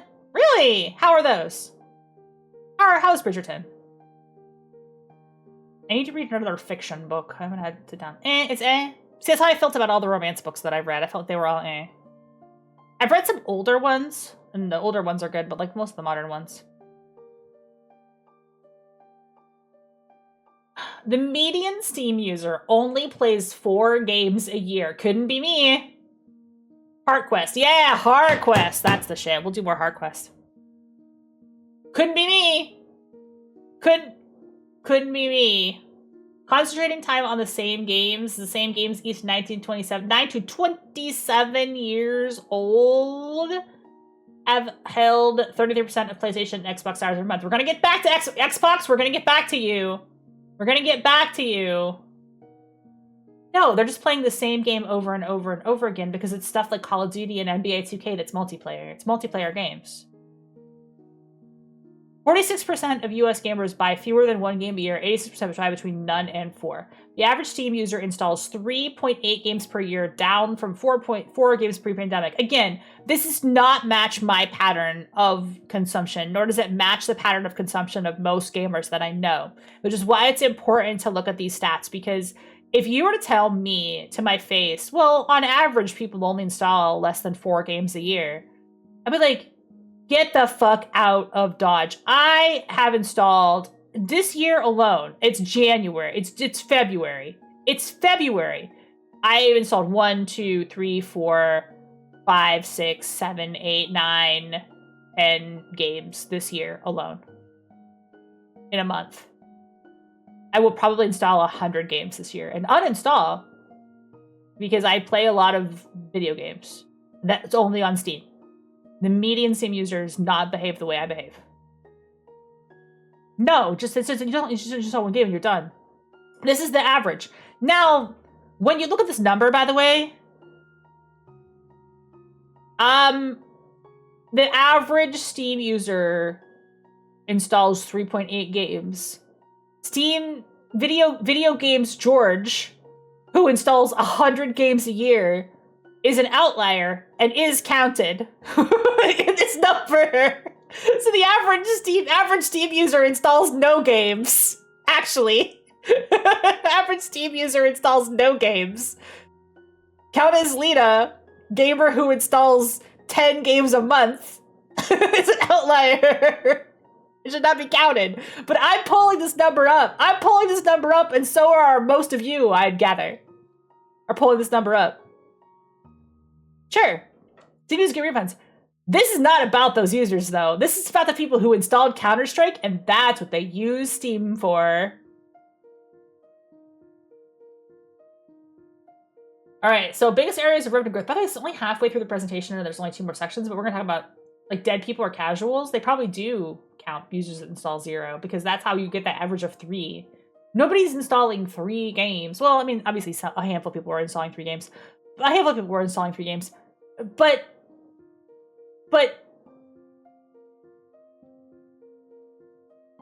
some people are installing 100 games, and some people aren't installing anything, and we get at the average of 3.8 games. Think about all those people that aren't installing anything, not just because they're dead. I mean, there's people have died. We will acknowledge that. Luigi Mangione is not installing any more Steam games while he's in prison. Okay, we can't count Luigi. He would be one of those 70 games installers. But he can't install any games right now. Because he's a fucking gamer. And he can't do it. The churn market aid had been flat down since 2021. The global market is up. Industry growth must come from so-called non-core countries. Yeah, well, look, they look at the other launchers a little bit later. I think they're just using Steam as an example. Steam is the PC platform for downloading games, but later on, you're going to see stats for Epic in this. Yeah, and GOG and stuff. They're listed in later stats. Those stats are all in here. China's market, you missed a lot of the China stuff, Stone, but there's going to be more slides about China. China is going to be eating everybody's lunch, yeah. So you see these things like Free Fire, for example. Like I said, I've never even heard of this. That's because it's not for me. This is an Indian game for an Indian audience. In the country of India. So what he's leading toward is like, there's still the potential to capture more audience in these countries versus in these countries. Free Fire had a Digimon crossover? Nice. This is the first time I'm seeing some of these slides. They had a Naruto and a Digimon. Meaningfully integrated Fortnite, meaningful Call of Duty, blah, blah, blah. I'm not here to, like, be dismissive of the Indian games. I'm just not an expert on this stuff. This is not something that I have, like, that many comments on. Look at lads. Motherfucking lads. Beyond the Genshins and Wukongs are market-specific creations that defy Western conventions and expectations. Finally, a game for horny women. Finally, Gooner game for girls. Wow, immense stacks of cash. I've got a segment in a video essay about lads, by the way. I looked into lads quite a bit because I was really curious about what's going on with this game. I have not played it. It's not something that I've experienced personally, but like there's a lot of interesting things happening with lads. It is a story-based live service romance game where you can unlock dates and a period tracker. Yeah, who would have ever guessed? Do you guys think horny women will spend money? Hasn't this been proven over and over again? Or are we just talking about 50 Shades of Grey? And again, not all women. Some women are gay. But, like, women that are into men is the primary target audience for Love and Deep Space. And... I know a Boston-based creator who wouldn't stop horny posting about the game. People love this game! This game does crazy numbers! Globally! Not just, you know, it's an international sensation.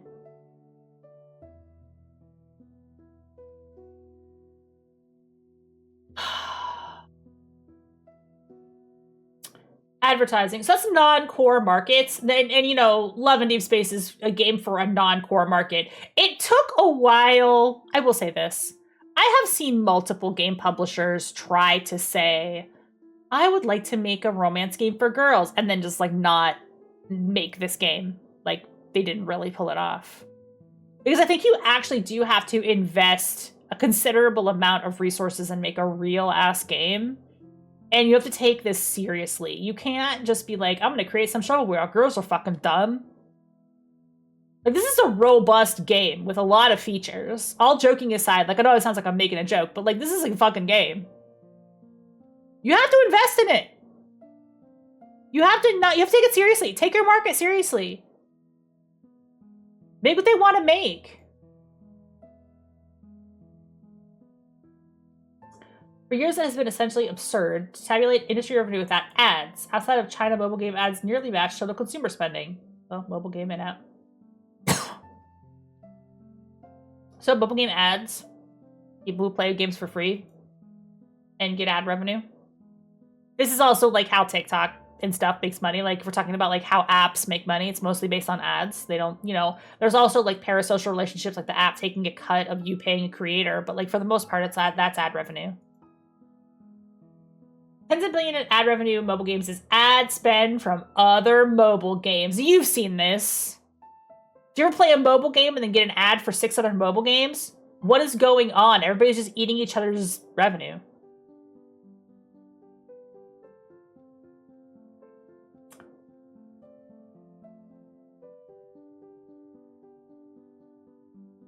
Man, Zynga.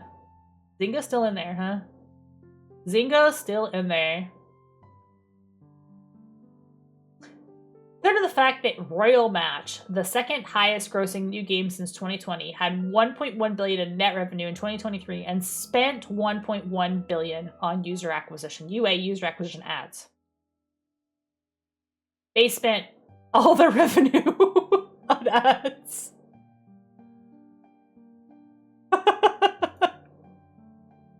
It's the same amount of their revenue. Today, ads remain rare among PC console games and services, but eventually ads reach all addressable surface areas. Oh my god, the Pluribus ad. Have you guys seen this? Their shit ads are terrible. Look at the fucking minions. Oh my god. Did you guys see somebody saw this ad on her fridge and had to check herself into the hospital because she made her go crazy because her name was Carol? And the lady in Pluribus is Carol. And this ad showed up on everybody's smart fridge.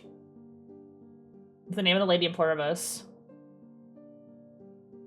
Hard to avoid looking at ads. Hard to avoid looking at ads. Ads coming to your games. Your game. The Xbox Cloud Gaming Ads Supported tier. You're gonna play FIFA, you're gonna look at ads. You're gonna play Unreal, you're gonna look at ads. And a market with declined players, flat spend, publishers need to improve monetization, blah, blah, blah. This is all about free-to-play monetization. Let's talk about the alternate payment channels. That's not that fascinating. Ads reach all addressable surfaces, bet. Well, they're going to put ads on the moon soon. They're going to be doing like a Futurama. They're going to be beaming ads into your dreams. Is that Futurama where he wakes up and he's like, I saw an advertisement in my dreams. Like, yeah, they do that. They beam ads directly into your dreams.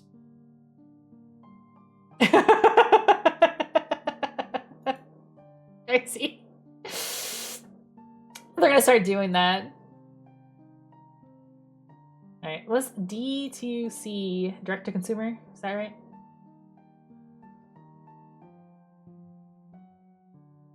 Across 5 mobile publishers, Gross sales are down 1%. This is flat. This isn't that interesting. All right, I really want to talk about Roblox. We're back at we're gonna be in ads again in a few minutes. The Torment Nexus reigns on. I know they're gonna do it. They're gonna be. What you're gonna do is you're gonna go get your Neuralink installed. You're gonna get a chip installed in your brain, and then the chip is gonna be ad supported. Your brain chip is gonna be ad supported. So you're like, oh, did you run out of money to pay your Neuralink fee? Well, here's an advertisement that you can't skip because it's literally imprinted onto your eyeballs. This is the future Elon Musk wants. Roblox improvements and alternative payment have saved it roughly 420 million, 420, over 50 million. Okay, so this is like payment processing and stuff. I don't know. This is boring to me, but maybe. Robux.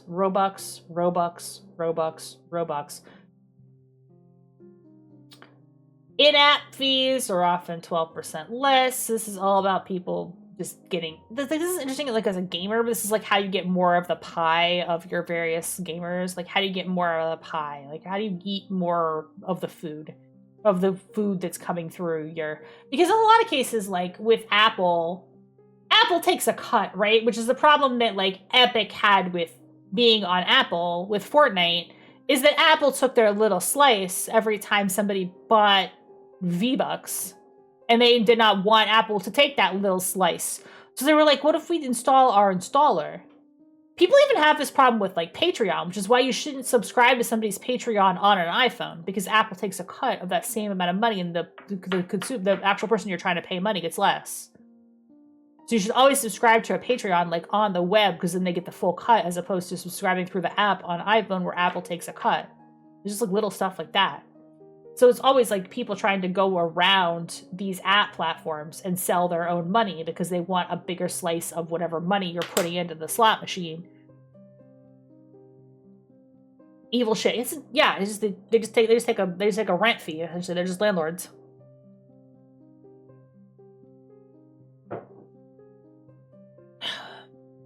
This is about outsourcing versus in-house developers.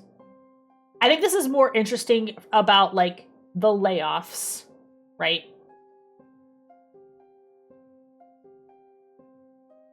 Outsourcing is huge. Art, animation, game design, less so maybe in QA, etc., etc. But, like, if you're running a game studio, you might just be commissioning music, you know? You might just be asking, like, an outside person to do this. And then QA as well can be outsourced. This means, in other words, these people aren't hired by game studios. If you think about the way game studios operate and have historically operated and operate compared to now.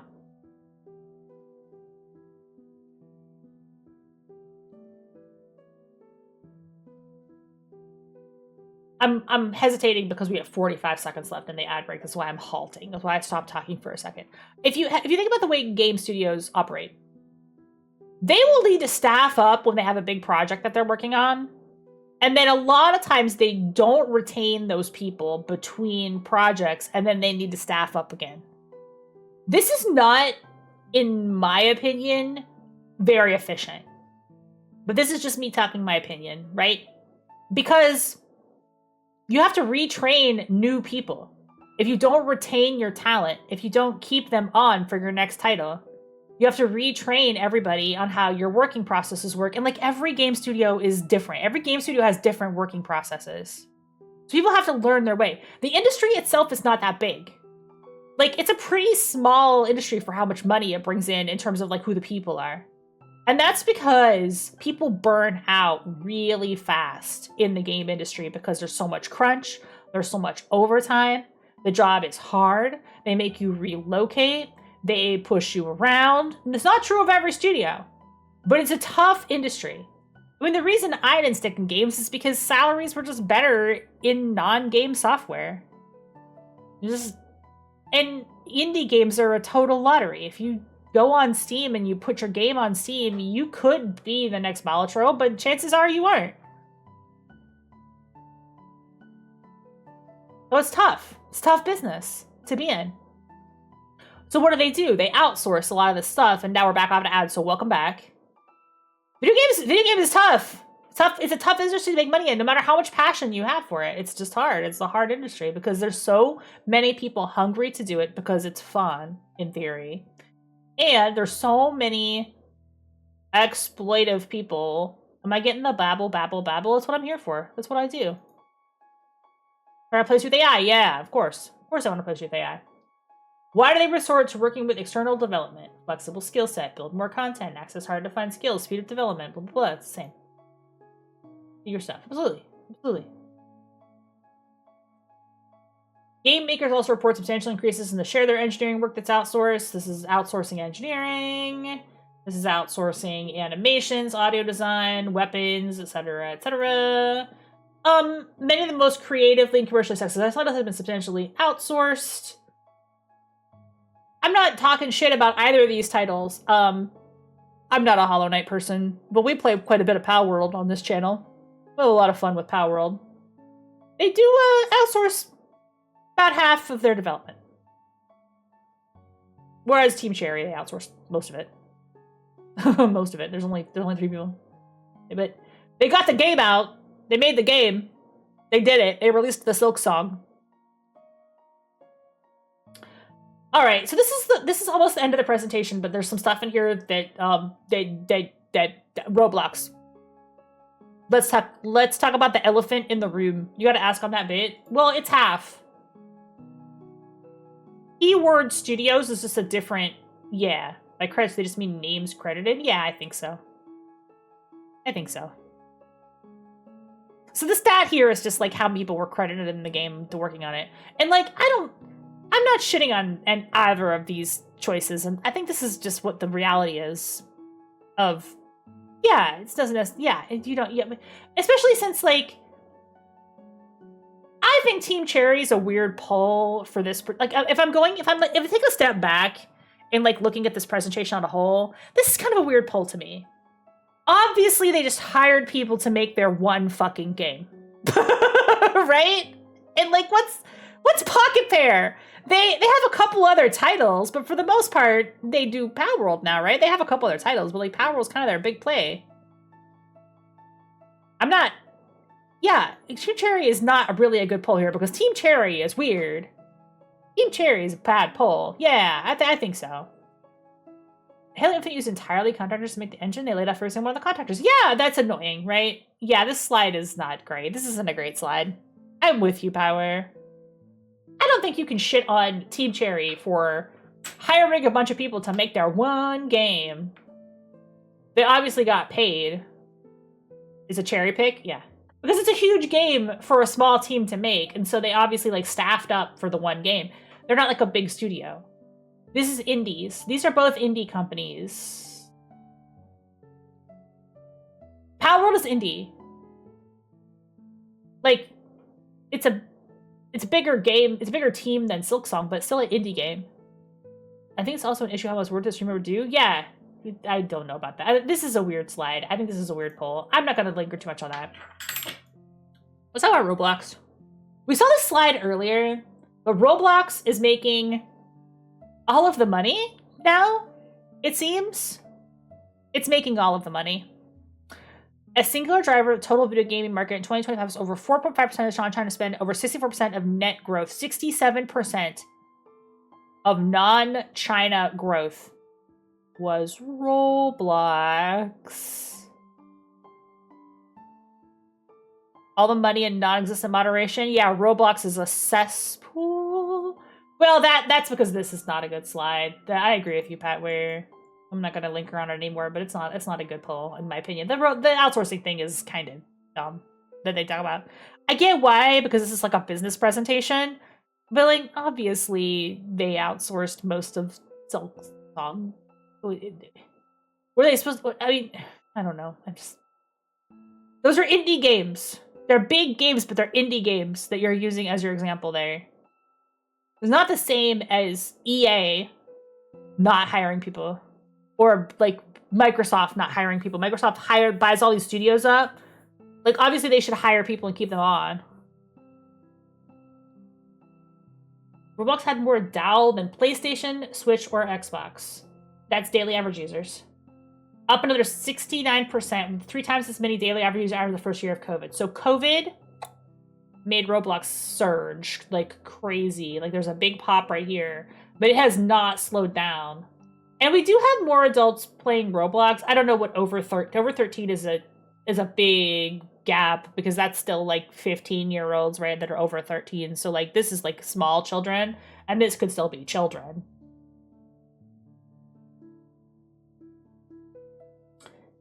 Roblox monthly engagement, mostly on mobile, sometimes desktop, mostly mobile. This is like iPhones, right?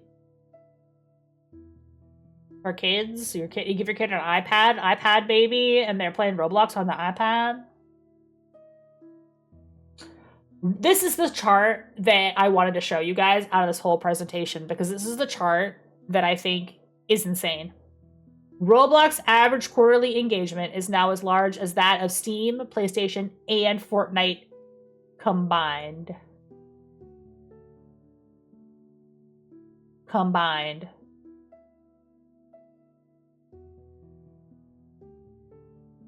Now that's hours of engagement. That means a person playing on Roblox.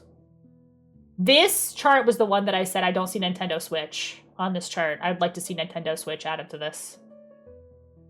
But do people even turn Roblox off? No. For a certain amount of people, and I would say Fortnite Blizzard games is scary. Why? I would totally buy that. That totally makes sense to be higher than Blizzard games. Wait, what is World of Warcraft? Overwatch? Overwatch just got its foot back under it again. Overwatch might get a little kick here, but this is World of Warcraft and Overwatch. Blizzard has bled a ton of players. Yeah, that's not surprising to me at all. Yeah, it's not surprising to me at all. There's Epic Store right there. So here you are at Epic Store. Do you want to know what their stats are like compared to Steam? They have a very small fraction. It looks like Epic Store is pulling in, and this is a non-Fortnite Epic Store, so keep in mind, Fortnite combined with Epic Store is because this is going through the Epic Store. WoW is kind of not a thing anymore the way it used to be, and this chart shows it. $500 million for Epic Store, like, aside from Fortnite. But Steam, over $5 billion.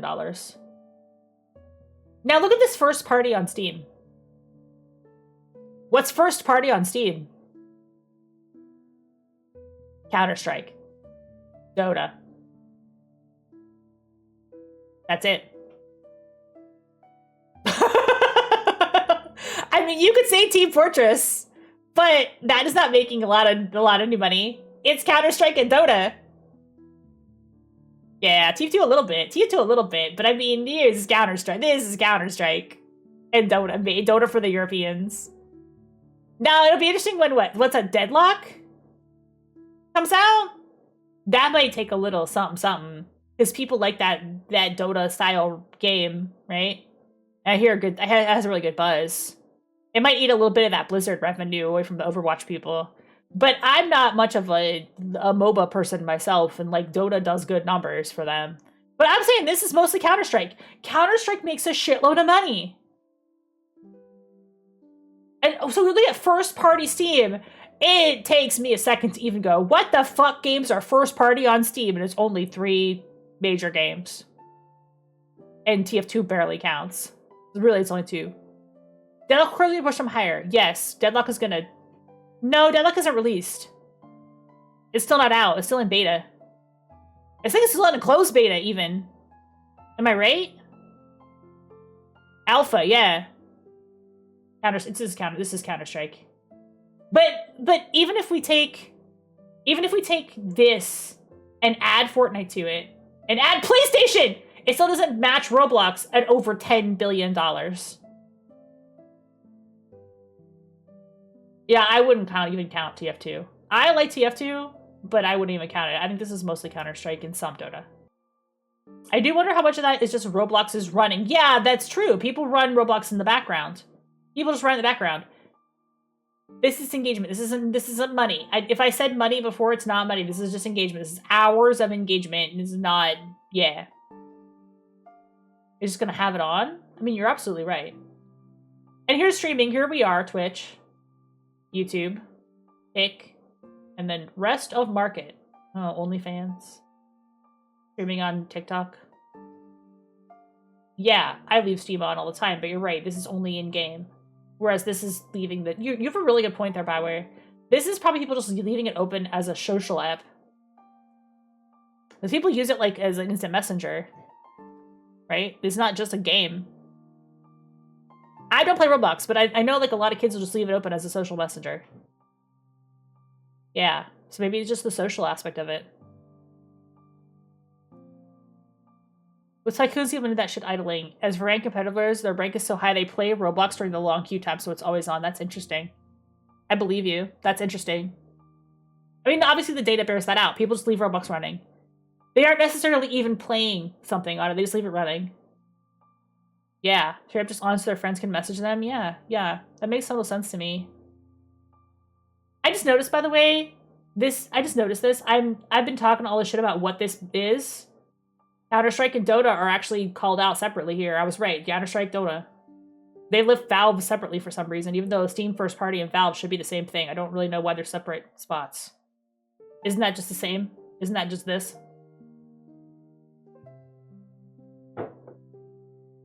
Am I tripping?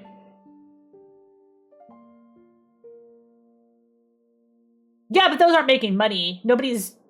That's the rest of portfolio. Yeah, Left 4 Dead 2 is like here. Is this little sliver here. Yeah. Leaves this Fortnite idling on his desktop? Yeah, no, that makes sense. I get it completely. Yeah, Blizzard's down. Epic's down. Yeah, so rest of portfolio. FC? Well, what is FC? Far Cry?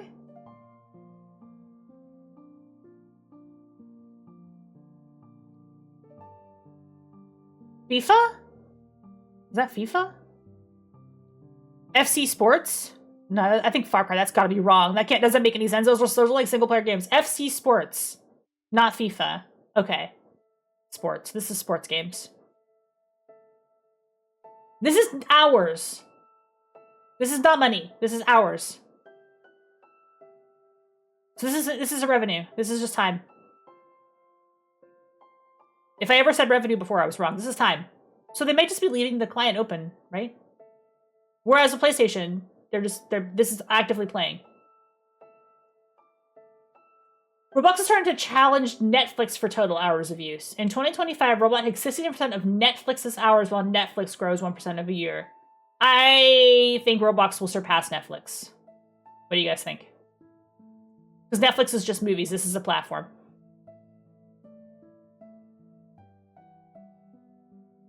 Roblox might. This is like the thing that makes me skeptical, and the thing that makes me believe it is the fact that this is a platform and this is just TV. But this is normies and adults, and this is children. I'm not gonna say Roblox is all children, but it's a lot of children. So it depends on how like much young people are gonna push this versus grown-ups. You know what I mean? Like, this is grown-ups, right? Yeah, who has free time? Kids. Yeah. Roblox subtitles, not much. Now this is what we're doing. This chart is now comparing games on Roblox to games not on Roblox. So y'all, FC Sports is killing it, right? This is no longer idling in Roblox. This is no longer... They're asking about idling and leaving it open as a platform. Great, they're not talking about that in this chart. This chart is the games in Roblox. Are people growing out of Roblox? I don't know. I can't answer that question. All I have is this chart. But here's every Blizzard title. That's beating individual Roblox titles, but The Sims in Roblox... There is a single Roblox title that's doing better than every Blizzard game. Not just Overwatch. Overwatch and WoW. And Hearthstone. And everything else.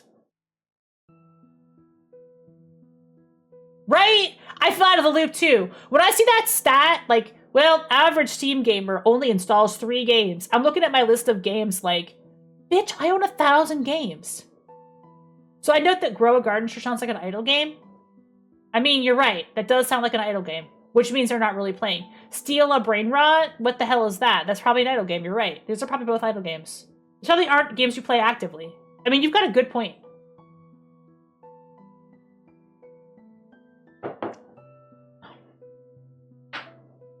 Whereas Fortnite, that is not an idle game. You are actively playing Fortnite. But people are hanging out in Fortnite, which is one of the reasons it does so well. Is that why Brain Rot became so popular? Nah, a lot of people just say Brain Rot. That's not the only reason. It's from Roblox. I'll say Brain Rot. A lot of these Brain Rot games are in Fortnite as well. Yeah, Brain Rot's just a common thing people say. It's idling? This is an idle game? That makes perfect sense then. That makes perfect sense. You guys are cracking the code. You guys are cracking the code. Chat is cracking the code. Idle game, idle game, idle game. These aren't games you actively play. They're games you just leave running in the background. What is UEFN? I don't play that much Fortnite. I play it occasionally, but what is UEFN? Oh, Unreal Editor. Really? That's the Fortnite editor? That's not an action game. That's trying to create your own games. That kind of seems good. Steal a Brain Rot is specifically based on the Italian Brain Rot meme characters, which were the genesis of the Brain Rot thing. Oh, what? Okay, I'm learning something new here. This is new to me. What's Steal a Brain Rot? Like, as many brains as you can and have fun. Roblox, Steal a Brain Rot. It's Italian? What do they consider source filmmaker? That's gotta be first-party Valve, right? Or first-party Steam at the very least.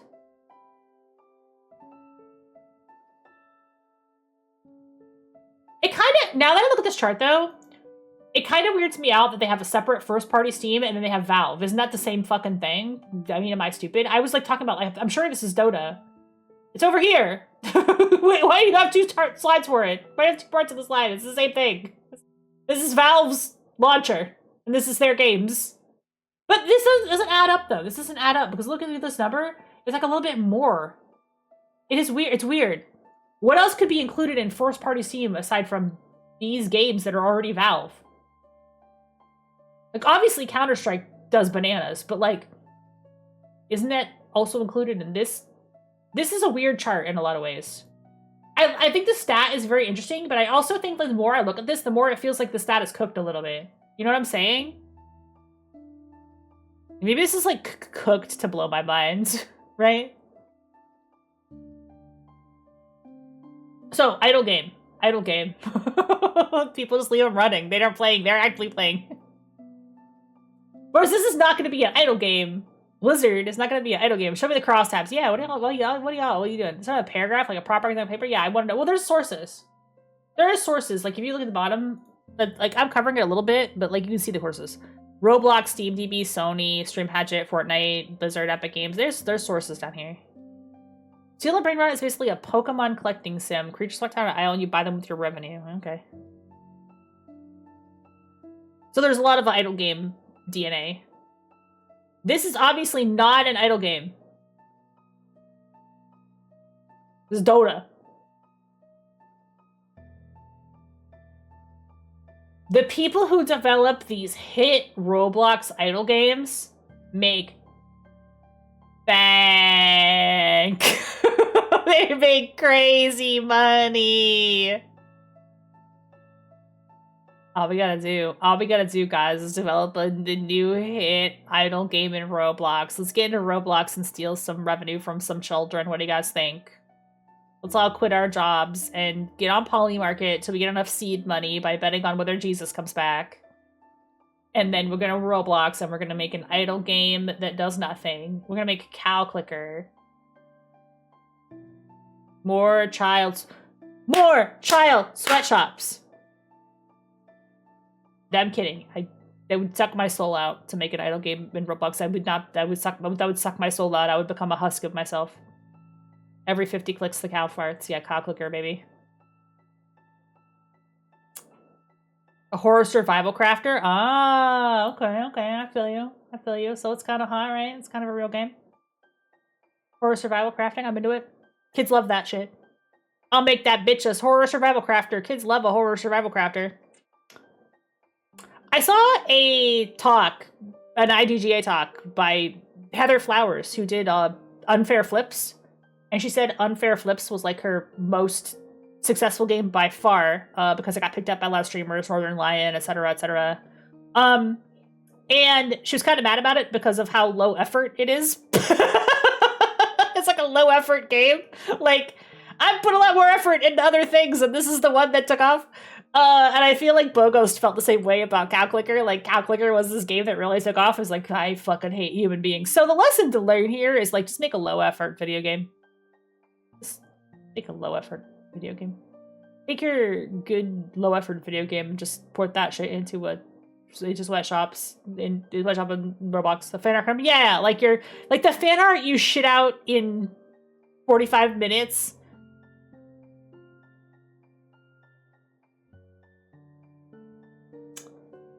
Overall, Roblox exhibits classic creative disruption. It has built outstanding scale, network effects, revenues, and now profits on monetizing a fraction of the market average. They just want 2 cakes. They want 2 fucking cakes. Cake people will sleep toward, they just not care. They might have like a bikini image of Samus or Morgan. Yeah, absolutely. Drop a bikini, Samus. People will pay you the dollars.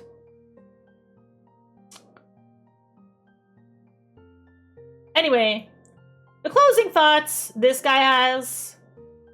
We have to acknowledge there's no video gaming industry. Feel free to drop your Patreon link. We'll check it out. You're a valued member of this community. You got a Patreon? Talk it, whatever. We'll let you do it. I'm allowing links in this chat. I used to not because I got too many bots, but they've seemed to have died off. Twitch has done something about the engagement bots for sure. There is no video gaming industry. There are many ways to cut the video game industry, each facing its own dynamics and sub-dynamics. Not all offer similar opportunities or adjacencies. By class, by content model, by region. You want live service, you want platform service, etc., etc. This is about, like, how do you make money?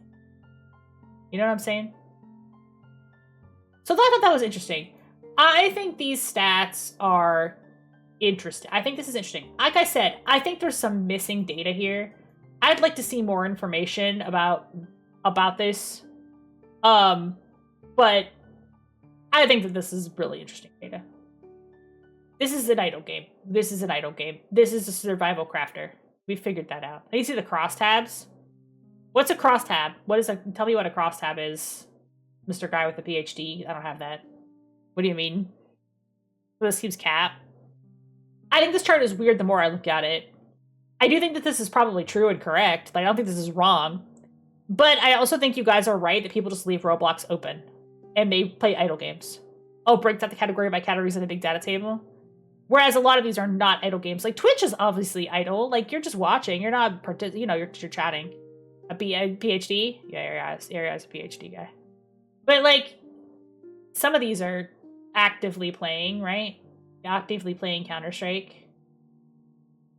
I don't pick fun of people for their degrees. I'm just saying, Mr. PhD guy, tell me the data here. You tell me what has yeah, no, I agree. And there probably is more information to get. Like, you probably could reach out to this dude and say, like, hey, could you tell me where all this data is coming from? And, like, you know, there's some of the credits of the analysis for this. ESA gave some data, Video Game Trade, Video Game Insights, Gamers. Major findings smell right. I think that the major findings are true. Yeah, I think that for the most part, this is, like, correct data. I do want to see it split differently. And I am curious about, like, I don't want to moralize about stuff like, whoa, there people are looking at porn more. Although I will pick fun of you for talking to an AI chatbot for half of your day. Please don't do that.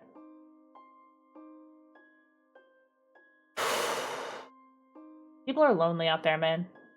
If they need to idle in Roblox to hang out with their friends, then I think that's fine. Welcome back.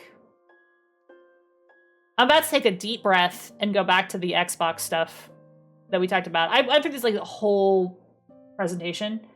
I'm about to take a deep breath and talk about the Xbox stuff again. I talked about it a little bit earlier in the stream, and I want to go back and revisit it a little bit. But this article is from one of the founders of Xbox. That picture is kind of was zoomed in. And he's got a lot to say about what's going on in Microsoft right now. Satya Nadella has made an incredible number of bets and invested an incredible amount of money in the transformative AI future. Xbox, like a lot of businesses that aren't the core AI business, is being sunsetted. This is just his opinion. He doesn't have knowledge that's like, I know for sure that that is true. But they don't say that, but that's what's happening. I expect the new CEO, her job is going to be as a palliative care doctor who slides Xbox gently into the night. Credibility? Yeah, I mean, the AI thing is not, to me, like, super credible. You know, like, the AI thing is kind of... But that's what he's saying in his interview. That's what he's saying. And I think that this is true. I agree with his assessment. I think he is right.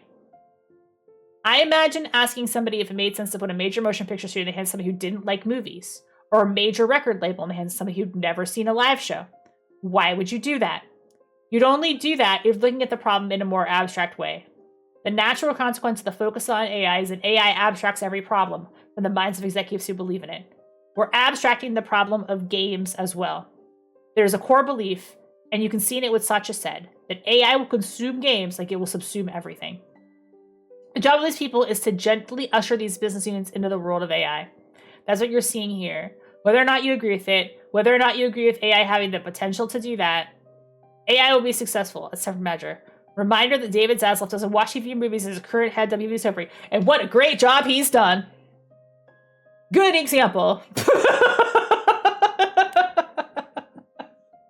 He really does not give a fuck about the art of anything that WB puts out.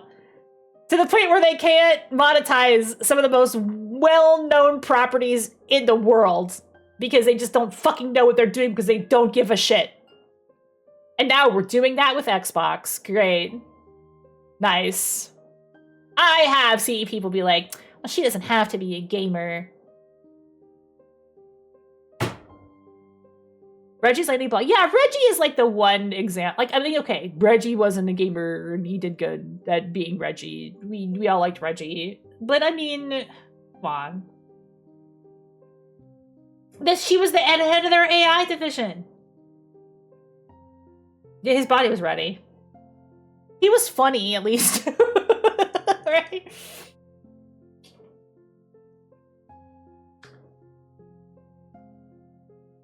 That's in no way surprising. It would be shocking if they had somebody there in a meaningful role who was passionate about games, passionate about the creative different business of games, because it would be in direct conflict with everything else Microsoft is doing. Microsoft is a company that is now about enabling its customers by enabling AI to drive things. It's a weird sentence, but yeah. That's an odd with the auteur model of any art, but specifically of games. Microsoft doesn't have the problem that Apple does or Netflix does, where they have an auteur different content model. Games are the only place where they have a content business. So thinking of games as content versus art, essentially, is the problem here. It's very strange. I wonder if we'll take at face value the comment she made about we're not going to do AI slop, it's still about great games. You want to believe that. B, you want to believe that. A, you want to believe that. Sorry, I keep reading this wrong. A, you want to believe that. B, that's what every single person who has been brought into games from other industries has said when they're hired. Every press release, probably going back longer than you and I have been in this business. I know that's what John Ricciello said when he was brought in from sporting to E3, EA. That's just what occurs for people to say when they bring someone from an outside business into games. The people coming from outside businesses succeed in games. Others just hit the wall because it's a content business and they don't expect that. They're not ready for it. They think it's a compute business, or they think it's a rendering business, or they think it's a software business. Games is none of those things. It's hilarious, but it's none of those things. Her statement, or the statement that was written for her in the press release, saying she was looking forward to seeing what games makes games work or something like that, was hilarious. It reminded that meme, hello fellow kids, I'll now figure out what's interesting about games. Oh well, there might be more than you think.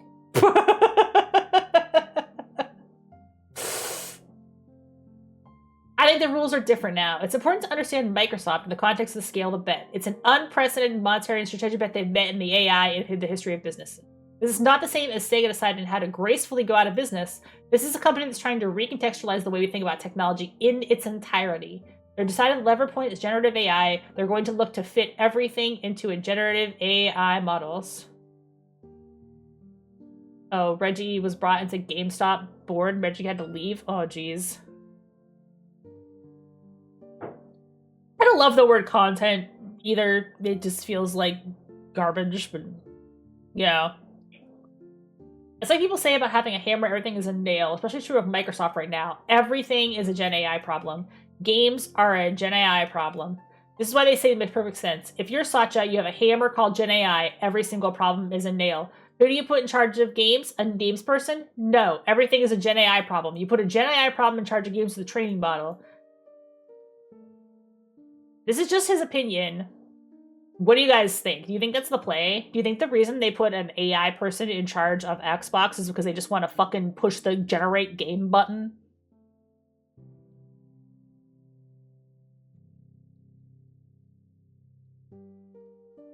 Kinda, probably. Maybe. Believe it. They want that so bad. They really wish that would be. They really wish that was real. They really wish that was real. They bought so many studios under Spencer. It feels like such a waste and such a shame.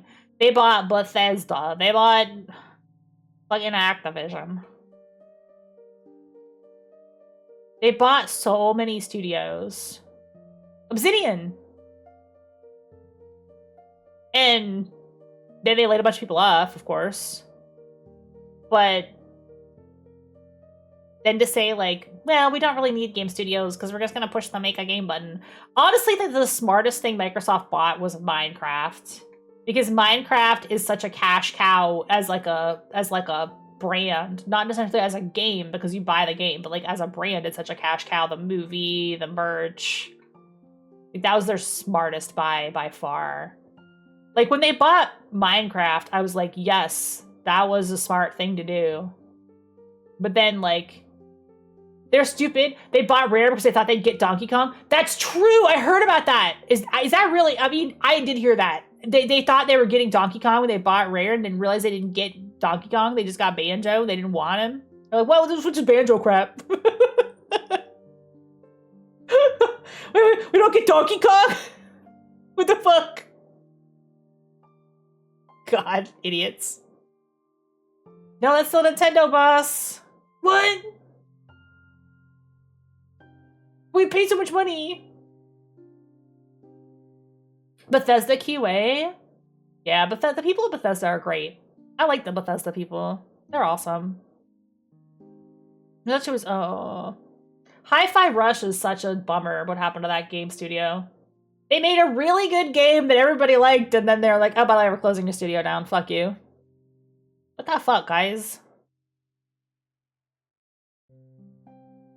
There was an interesting thing Mark Zuckerberg said was having success with AI glasses. VR was not going the way he expected. Well, no shit, Sherlock.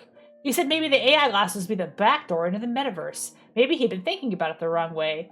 Fucking Zuck. I could do a whole talk on how fucking stupid Zuck is. He's an idiot.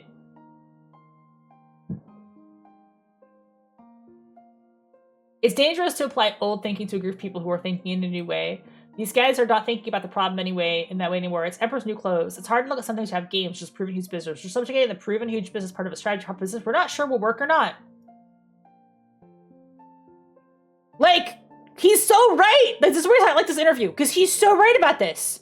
You know, we have figured out, like, even if, like, this is precarious and a little wild, Tego GameWorks got saved. Microsoft thinking it owned Donkey Kong was actually one exec, not Microsoft as a whole. Okay, well at least that was like half debunked. It was just one guy. Was that guy stupid though? Was that the guy that made the choice? Was he like decision? I'm gonna make this decision, and I'm gonna click on that. I'm gonna click on that real quick.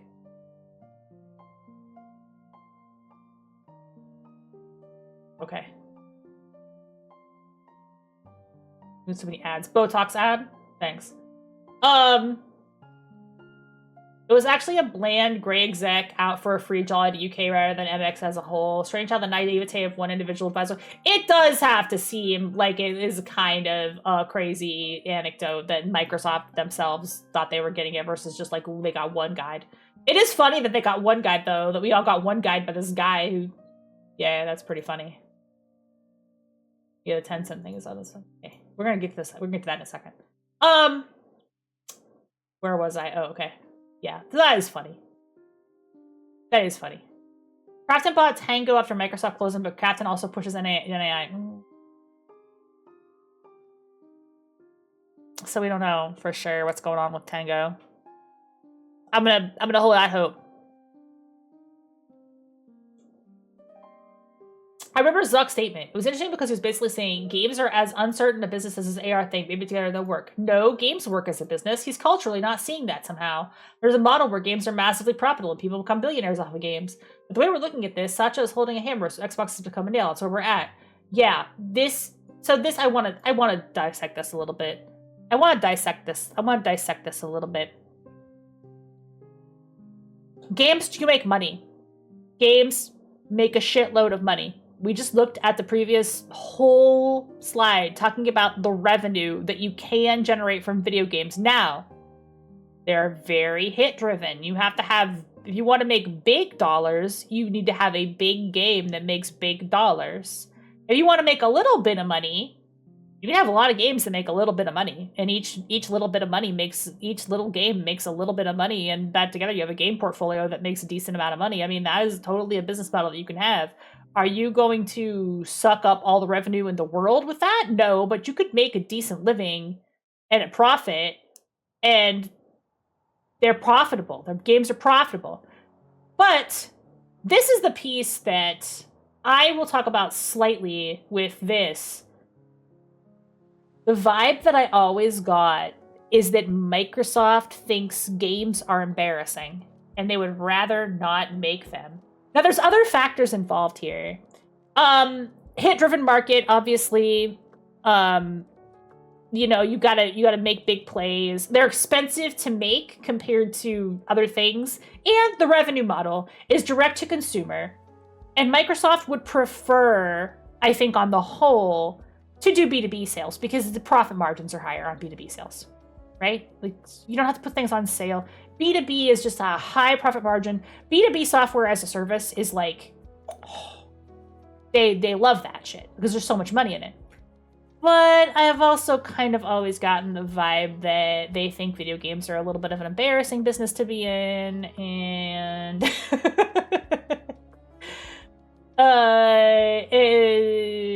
maybe not as sophisticated as our world-changing AI situation, you know? Some of the moves also remind me of when Andrew Wilson became CEO of EA, Peter Moore was there, Peter was the number 2 guy, blah, blah, blah.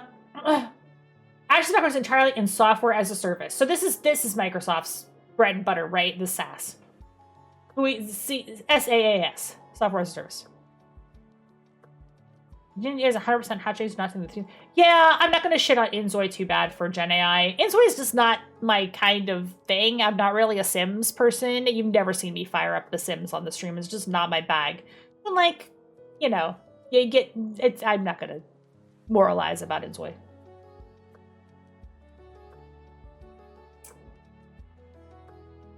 Having interface with Hollywood and tech, all these different companies, different cultures, business cultures, the games always represent unexpected, much higher than wagered change. One assumes technology, and it's not technology. One assumes it's service, and it's not. One assumes it's purely creative, but technology is an important part. It's a difficult wall to scale. There's a lot going on with trying to make video games. Everyone thinks there's a game designer. So think about games, they seem so effortless. It's assumption that anyone can do it. This can get you a lot of trouble. Asha's statement is how she'll figure it out. Reminds me a lot of that. I've been around a lot of that. I've had Bill Gates say that to me. I've had Steven Spielberg say that to me. I've had a lot of really smart people say basically that line to me. It's funny for me to see that in there as well. Now I'm an old man, and I've heard that a lot. You typically hear that coming out of the mouths people are about to hit a very thick concrete wall. Some of them, they bounce off it and put some dressing on the wounds, are able to scale the wall and do great. Bobby Kotick is a great example. I'm not going to talk anymore about Bobby Kotick. He sucks. Peter Moore is a great example. Both of them came in and got very injured by the game industry, but it wasn't what they thought but they figured it out. The problem is that we're discussing here, really, and the thing is important to address, they were coming into games because they wanted to be in games. Ash is coming into games because her boss believes that games are going to be driven by AI. It's a very different approach. You can tell they're really serious about games being fixed with AI because Madame doth protest too much about how they're going to make it slop and it's all human controlled. For anyone over a certain age, a certain amount of business experience, you recognize those words for what they are. Gamers are very patient. Gamers are very... I don't agree with you, actually. I don't... Yeah, what? The gamers? I don't believe you. Gamers are very tolerant of being told by what games are. Oh, okay, he's lying. He's oh, okay, I was gonna say, wait, what the fuck are you saying? This is lies. No, they're not tolerant of any of those things. Yes, okay. I was gonna say, what the fuck? No, this is obviously, this is sarcasm. The sarcasm did not come through. I read the rest of the paragraph. This is sarcasm. No, they're not tolerant of any of those things. They hate this gamers hate this shit. They're not patient. They hate AI slop. That's the wall she's about to discover. You can be told something is the way it is. I'm sure there's many things in journalism that are like this. Everyone new comes in and thinks they can handle it. When they actually have to handle it, they get crushed. Then you say to them, I told you were going to have to handle this. Some people make it through and some people don't. Games seem so difficult as a business. Many years later, it's as hard as ever was. That's why it's so compelling. That's why we love it. Games are the combination of everything that's hard. It's entertainment business. I saw these creative business models fail. From bankers to guys running studios to guys running record labels to publishers. I did all the mechanical licenses for Guitar Hero and Rock Band. I saw all of those things. Technology, making a renderer, it's almost impossible. It's so hard to do. So hard to do. And then writing. You have to write the game. You have to do games design. Almost impossible. You have to distribute it. You have to keep up with the changes in technology. This is what they don't like, by the way. This is stuff. Remember when I showed you that whole presentation? This is shit from the presentation. This all connects. This whole thing it's all connected. It's all one ecosystem of information. Gamers and consumer-based requests to be lied to? Yeah, because they do lie all the time. Oh well, we're gonna figure it out. We're gonna figure it out, gaming guys. Gamers will mindless consumers that will accept those. Well, exactly, which is what he's saying. He's saying that's the opposite of how gamers are. Matthew Ball is showing that gaming is using more attention. That's the thing we just looked at. Addition is winning over fun. Games are fun, but sports betting, OnlyFans porn, other forms of gambling, YouTube, social media, TikTok, those things are all winning the attention war. The way you phrase it makes it sound like OnlyFans is a form of gambling. It's gambling for attention. You're paying money for attention. Those slides are winning. These slides are winning. The addiction things is winning. Games follow a cycle similar to wine making or brew making. There's an addictive side that takes over. Sometimes the alcoholic is more important than the business than the artisanal side. You see the importance of microbrew beer wax and wane. The pretension of wine making waxes and wanes. It's the same thing. Dwarf Fortress. Dwarf Fortress is so addictive. Yeah, that is one of them. That is one of the games for sure. With winemaking, the intention to let the grape reach its maximum potential. That's the job. When you do that, you'll have a superior product. Then you do that and you'll make a lot of money because guys move in and want more of it. Then you listen to the quality of the product. The audience gets a little sick of it. Some people start to drink other stuff because it gets them drunk faster. Then the bottom falls out and it's out of favor to allow the grape to reach its potential. The business is about something else. After that cycle, consumers get sick and one guy comes out and says, I'm a winemaker. I'm gonna let the grape reach its full potential. The injection side is only winning for progressive capitalists because the sort of progressive capitalists will be, yeah, good point. Absolutely good point. Yeah, for real. AI girlfriends? Yeah, that's on the list too. That's on the list too. Which I'm sure is healthy for you. Very healthy. We'll see where it goes. It's a strange thing. What iteration of me is she? She's the 5th iteration of me? Yeah, she's number 5. I didn't think it would last that long. At the same time, I would say the Seamus you met, or that you met a little bit afterward, would be horrified by this, obviously. The world outlook changes, but I'd be horrified. We killed ourselves to maintain a pure gaming message. This is purely for gamers. This is what it's all about. We will not allow Microsoft to transform us into a Microsoft-agented device. That was a hard, territory to lock down. And not to try to, install Office on it. You know? That was important because we didn't believe Microsoft could make something cool. They didn't believe Microsoft could make something fun. They didn't believe it. Here we are, 5 generations later. This person taking over comes from the belly of the beast. I think the younger me would be screaming about this and saying, what the hell? Why would you put somebody in charge of record label who didn't like records? Looking at it now, I probably still feel that way. I do feel that way. At the same time, I understand what it is. I know again, Satya's holding a hammer and everything is a nail. There's a nail with an Xbox logo in it. He's applying as a player? Yeah, absolutely. They absolutely did.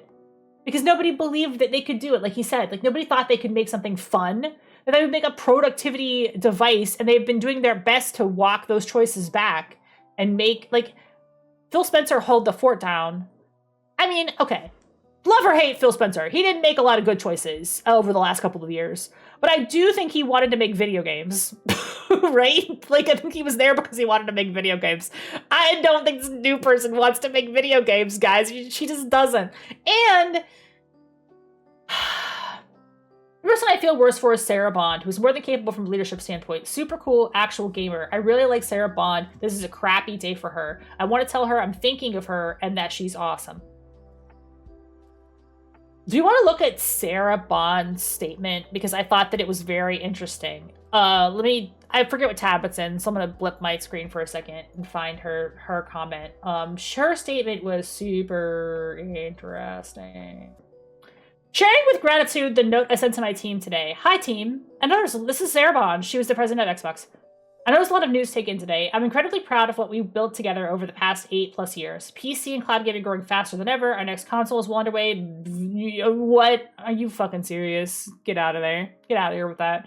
And together we've helped lay the foundation for our open gaming platform. We first announced our intention to acquire Activision Blizzard in 2022. I committed to helping lead Xbox through a big critical period of change. Over the past 4 years, we've navigated the moment together and positioned the business for what comes next. We took on the biggest challenges this organization has faced. No, new console, limbo. Yeah, there are no more hard drives. Yeah, give me a break.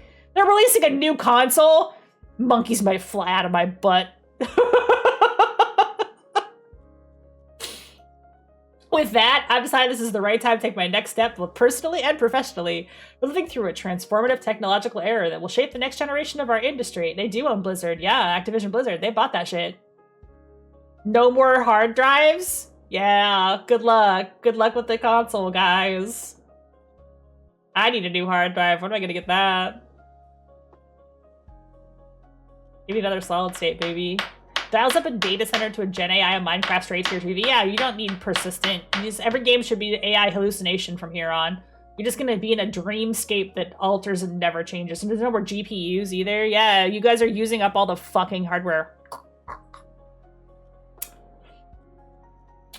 With that, I've decided it's my next time to take my next step, both personally and professionally. We're living through a transformative technological era that will shape the next generation. I'm excited by what's ahead. I've had the privilege of spending time with Asha over the last few weeks as we plan for this transition, and I've seen firsthand her deep commitment to our players, developers, and brand. She brings deep technology and commerce experience, along with a strong track record of building and scaling platforms the world uses. Xbox deserves this. I'm excited to see her lead this next chapter for our team. I'll remain on as a special advisor to Asha to help ensure a smooth transition and set up the organization for continued success. This is such a fucking mic drop. Everybody's grabbing this line and being like,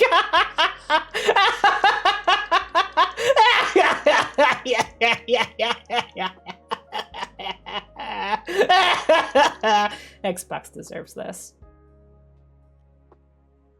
I want to thank Phil for his mentorship and friendship over the years. He's been a consistent champion of this business and the people who make it what it is. And I've learned a great deal from the way he leads through opportunity and challenge. I'm grateful for his trust and support, blah, blah, blah. As I prefer to sign off, did I bring my best? Did I help someone else succeed? Did I do my best work? I hope the answer's been yes for many of you. Been a privilege to work across this team, always. This line is great, though. This line is gold. Phil, good luck walking into the sea. I'll get another job. The other comments. Here's Phil. Today marks an exciting new chapter for Microsoft Gaming. I'm also grateful for the strength of our studios, mapping our teams, and our portfolio. As part of this transition, Sarah Bond has decided to leave Microsoft and begin a new chapter. I do feel bad for her. I think it's very telling that she walked off because she actually gave a fuck about video games. I think her statement is, if you read between the lines, she's obviously bummed about what went down. Fast ending. Xbox! Yup. Damn, that's over. And Mega64 called it, dude. Mega64 called that it was gonna die, and this is the funeral. We're all having a funeral for it right now, though. There's not gonna be another console. There's no hardware to make. There's no hardware to make another console.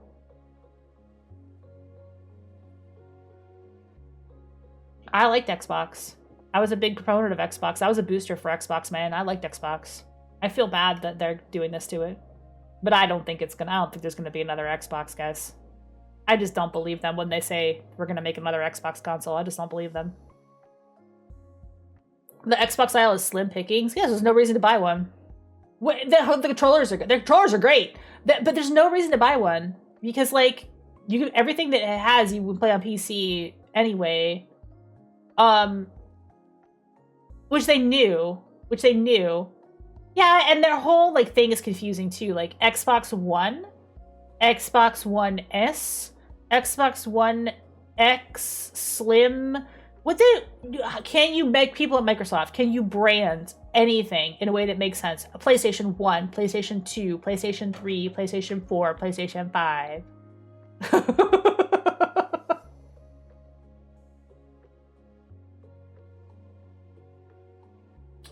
I feel two things at once. This is Asha Sharma's humility and urgency.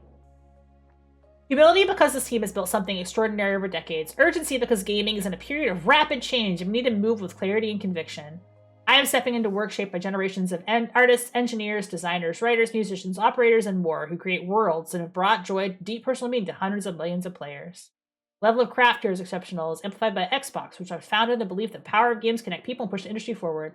Thank you to Phil for your leadership and to every studio, platform, and operations team that built this foundation. We are stewards of some of the most loved stories and characters in entertainment and bring players and creators together. This is because you guys bought Blizzard. And Halo. My first job is simple. Understand what makes this work and protect it.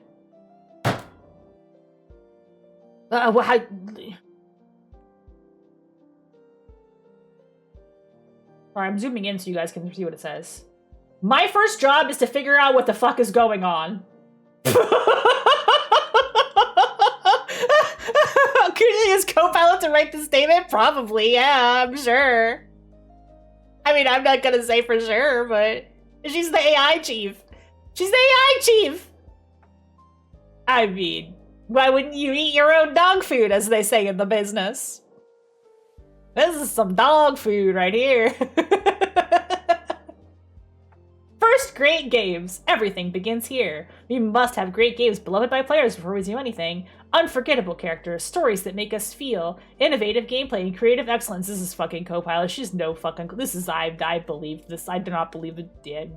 Yeah, I hardly call this food. It's dog food! Delicious slop. Second, the return of Xbox. We will recommit to our core Xbox fans and players, those who have invested with us for the past 25 years, and the developers who build an expansive universe and series that is based by players all over the world. We will celebrate our roots with a renewed commitment to Xbox, starting with console, which has shaped who we are. I'm getting upset. I'm sorry. As always with a stream like this, I save the worst shit for the end of the stream, right? Like I lead you down the path of like the worst garbage, and now we're in it. Now we're in the ditch eating the garbage. I picked a bad time to log in. I'm sorry. How are you doing? Hey. Hi. We're talking about Xbox. I'm so sorry.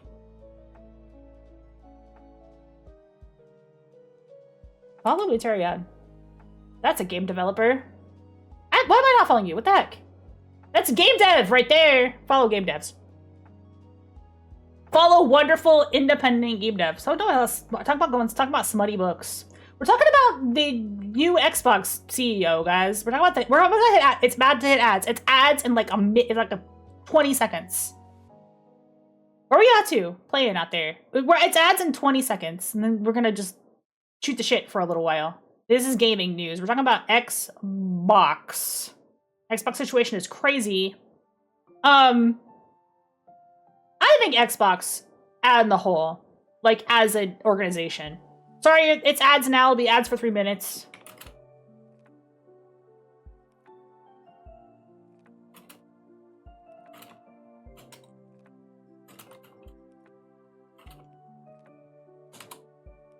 Sorry about the ads, but we were gonna sit through them.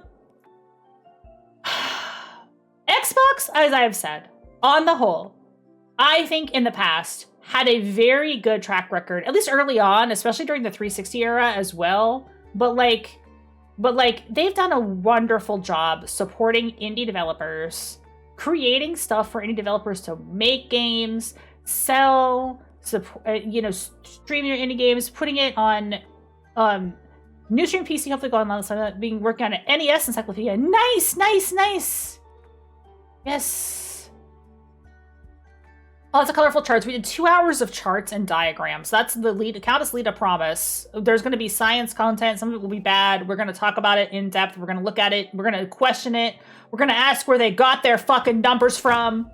That's what we do here. We analyze data. Not always. Sometimes I just shoot people or blow cities up.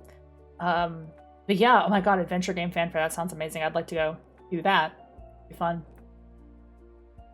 The 360 era was crazy for third-party support, and then the Xbone era hit. Yes, yes, yes. And there was a lot of missteps with Xbox One. The required pack-in connect was a big one.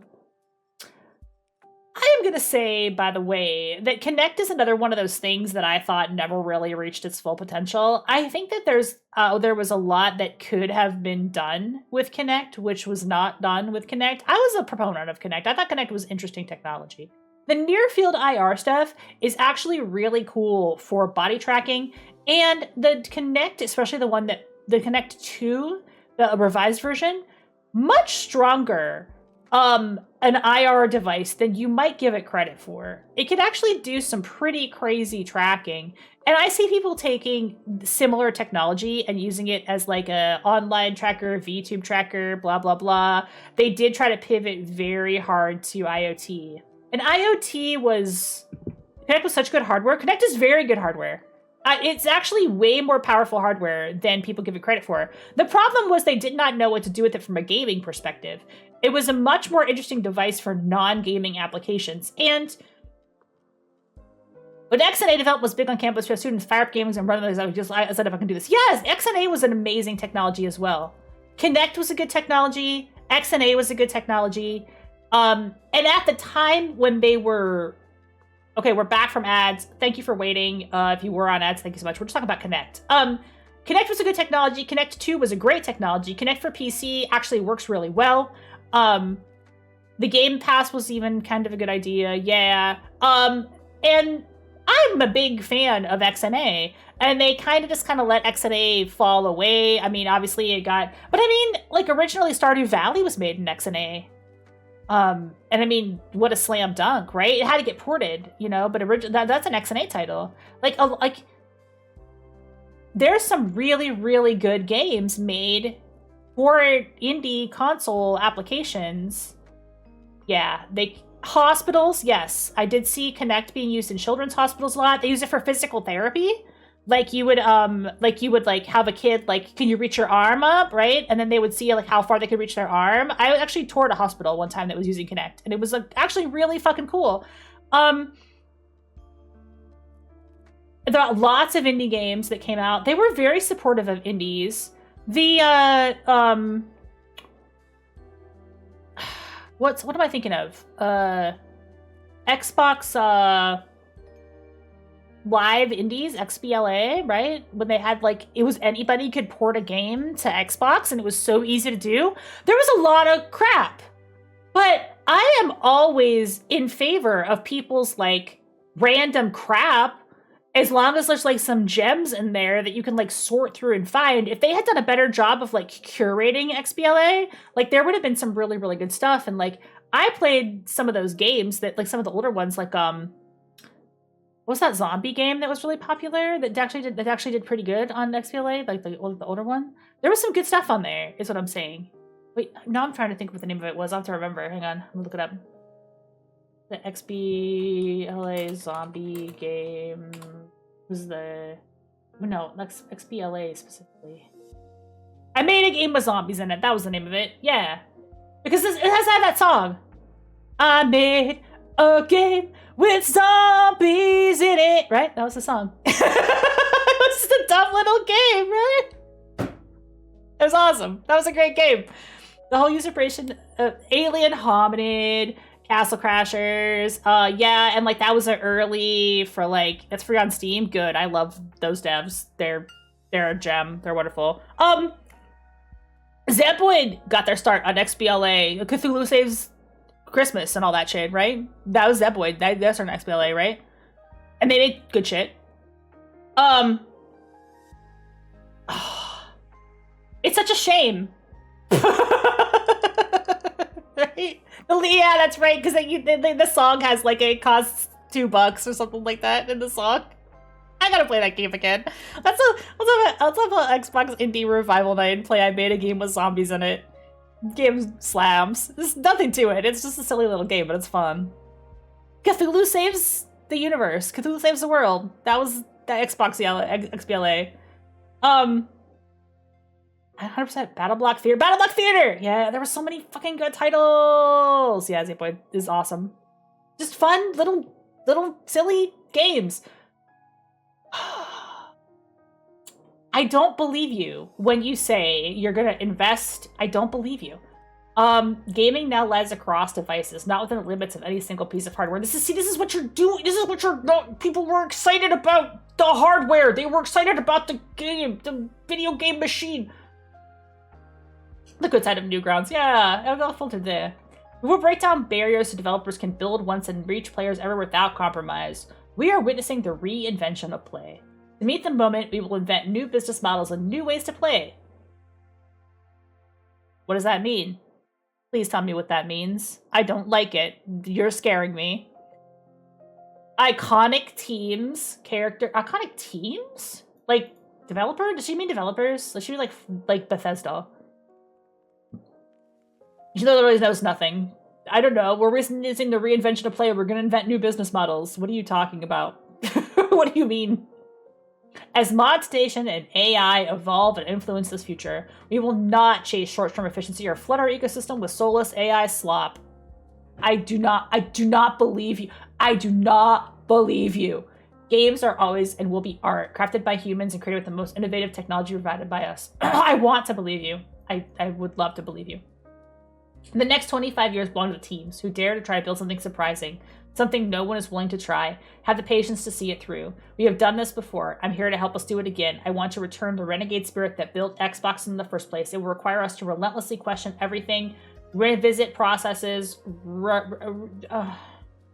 It hurts. I'm starting to run out of steam. Flight Simulator shipped before Windows. You can practically ray trace the line from DirectX in the 90s to the accelerated computer era we're in today. As we celebrate Xbox's 25th year, the opportunity and innovation down in front of us, say we reach over 500 million active users and publisher across blah, blah, blah. This is so mind-numbing. I'm sorry. Yeah, this is just Sacha. Sacha's mind-numbing. I love video games. I totally love them, and I believe in them, and they are really good. I'm on water now, guys. I had one glass of wine. I'm very sober. This is boring. There's nothing here. This is just him going, I sure know what video games are. Let me list some of them now. There's nothing going. Sacha does not give a shit about games. He does not care.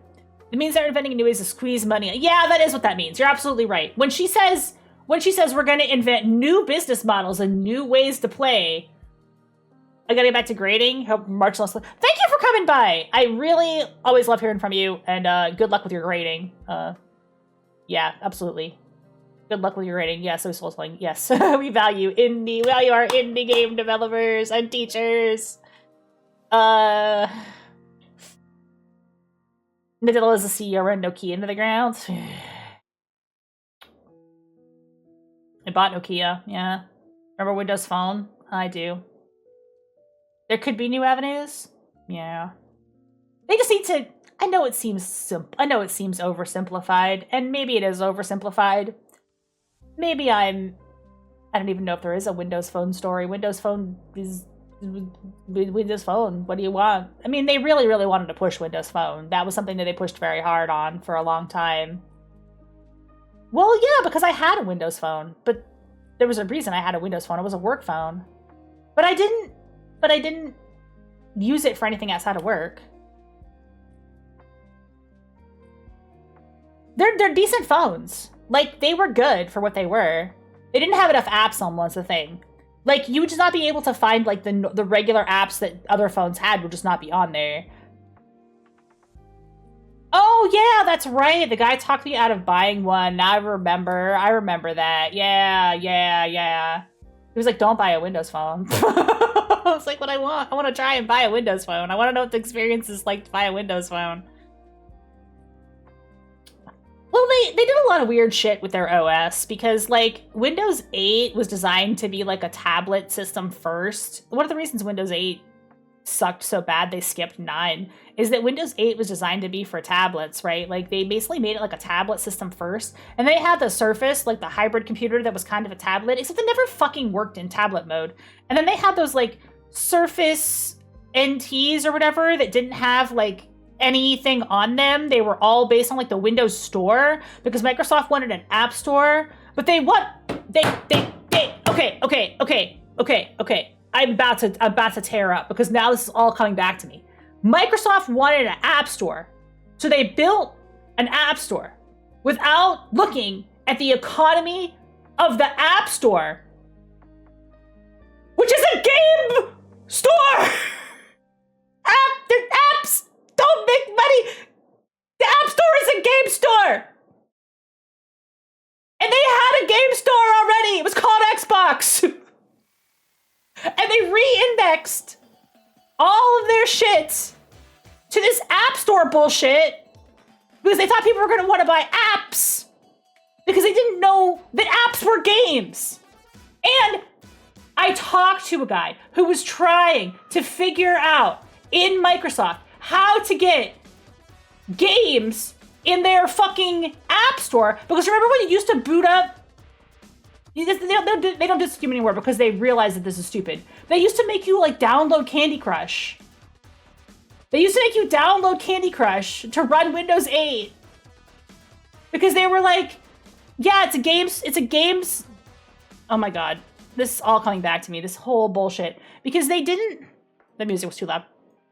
They did not realize that they already had a perfectly functional game store in their console that they should have been using the whole time to leverage. So they rebuilt an app store, quote unquote, from first principles, and then they couldn't port the Xbox games into the app store because they were not compatible storefronts. So there had to be a whole rework of the Xbox store shit to try to put it in the app store. But the problem is this. The app store that they fucking made was not set up to do DLC and microtransactions when they initially launched the App Store.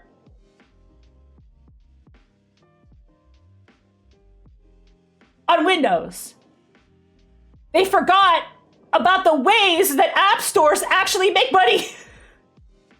Oh my fucking god. It's like I'm remembering all of this detail, and it's like making me want to choke all of these idiots again. You fucking idiots. The only way it makes money is DLC and microtransactions, you ignorant buffoons. And they just didn't have that in their initial... We're going to have an app store because that's what the iPhone has. And you had a perfectly functional app store. It was Xbox Live. We don't want to make games, we want to make apps. We don't want to make games. Games are embarrassing. Okay, but games make money, idiots. Sorry, I suddenly was hit with the remembering that whole situation with Windows 8 because it was so stupid. It was so stupid. I think I was at GDC and I saw a talk about from this guy, and he was talking about like how the App Store and the Game Store were not the same store. And I was like, that's so fucking dumb. What's wrong with you? I think this is me like editorializing. I'm just going off the cuff here, but like apps don't make money, games make money. Apps at best are a loss leader to get people to download your app store. How do we make it? Yeah, other people. Yes, exactly. The company gets too big, they get complacent, and they make bad choices. Imagine being embarrassed by an art form. They're embarrassed. Yeah, they hate it. Yes. They hate it. They don't want it to be an art form. So then, we will not chase short-term efficiency or flood our ecosystem with soulless AI slop. You won't? Are you sure? I like that she used the phrase AI slop. They know what the problem is. They know what they're up against.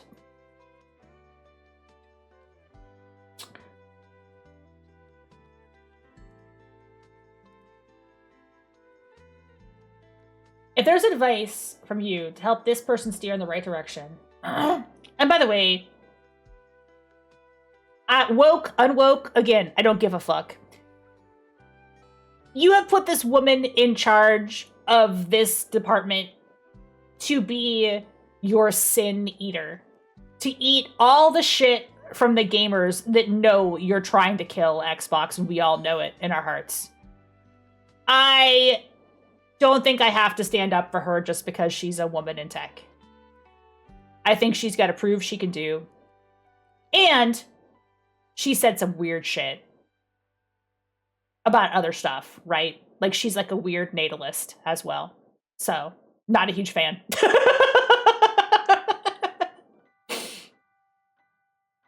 But they are sending her out to die. Yeah. They're sending her out to die. She's going to bear the brunt of a lot of bigotry. Yeah, she's going to be in the front of so many... Surprise third act twist. Yeah, she's also weird. She's also a bigot. Yeah. Yeah. Well, I don't know if she's a bigot. I don't know if I'd go that far. But she has said some weird shit in podcasts. Like, she said, like, AI is going to help with the birth rates. That was the thing she said. Like, what the fuck are you talking about? AI is going to help the sperm reach the egg. What?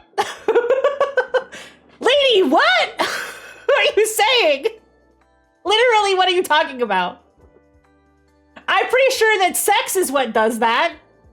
I think AI is going to crater the birth rates even further. No, she actually said, I can find it. I can find it.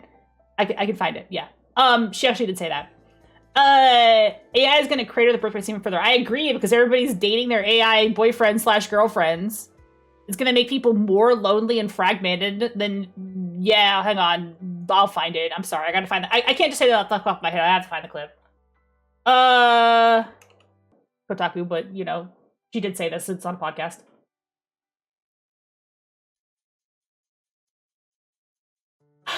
And listen, people say head ass out of context things on podcasts, so we can't, you know, but I'm a DMC fan. Okay? Wait, yeah.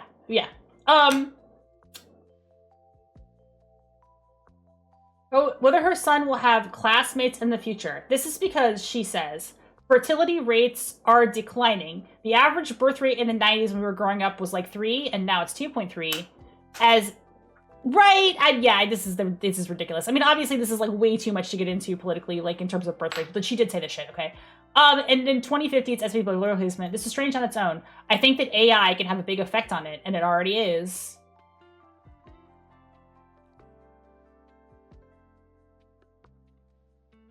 Can we hear her say it? And like more for me, and the thing like I think about at night, outside of GPUs is I think about like, will my son have classmates in the future? And that's not because agents are going to replace them. It's because the fertility rates are declining, right? Like the average birth rate in the 90s when we were growing up was like 3, and now it's 2.3, and in 2050 it's estimated to be, below replacement. And I put the fucking hot dog costume on this woman. We're all trying to find the billionaire class who did this.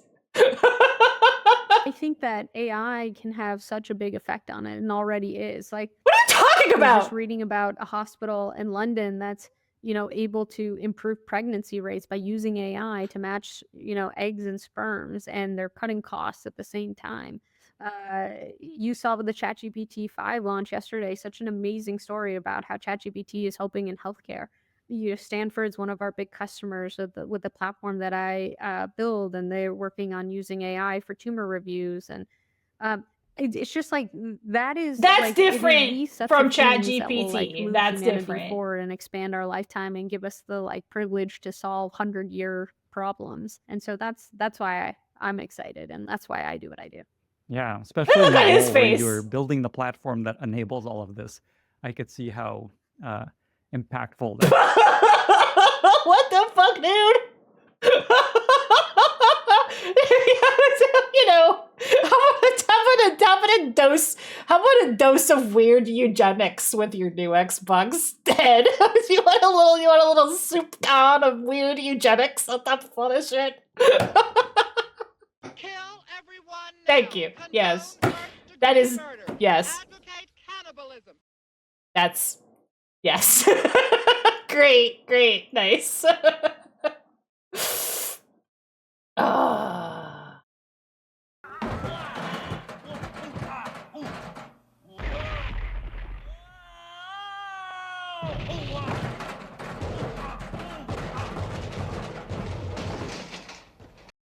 Thanks. Anyway, so that's the new Xbox CEO saying some incredibly stupid shit. I don't know if these are marks. I mean, this is the context of a podcast. Whatever. I think these people that are like, it's insane. Think we need more people on this planet. When like the overpopulation, this is also not a great position to be taking. We're all trying to find the guy who lowered birth rates. We're all trying to figure out why people can't afford to have kids, and I just can't figure it out. I just don't understand why aren't people having more children. It's not like we've made it way more difficult for people to start families over the last couple of decades. Yeah.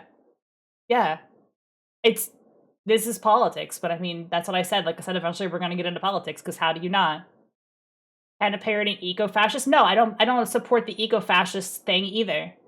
Just let people live their normal lives. Have kids if you want kids. Don't have kids if you don't want kids. The problem is that we are not making a sustainable world to raise kids in. That's the problem. Right? Yeah, and the other thing is like, is it the whole dropping birth rates thing? Yeah, is it just that the wrong people are having babies? Is that what you mean? Because that's what Elon Musk means when he says that, right? When Elon Musk says, "Oh well, there's not enough white babies," that's what he means. Just saying, because that's what they're saying. That's what they say.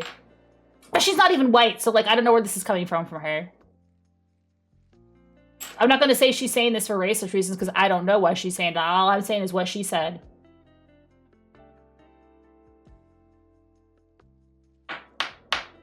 I don't think AI helps with this. I think a better social safety net helps with this. Sharma. Asha Sharma, I think a better social safety net. I think better child care, better health care, a better future. And a better future is not your AI crap. That's just a thing you guys are making. What else is in my tabs? What is in my tabs? I have this article that I read that I re-skeeted today, which is like, AI isn't alive, guys. But you guys know this. We've been through this. We've talked about how AI is not alive and real. The reason I bookmarked this article, is because I know that some people questioned when I said stuff over that one stream, like, we do know how AI works. So I'm glad to see somebody else, like, do a really good breakdown of, like, yes, we do know how AI works. Because there's a lot of people that's like, we don't know how it works, it's magic. Yeah, it's a lot. It's a lot to break down. The whole birth rate thing is just a lot to end on.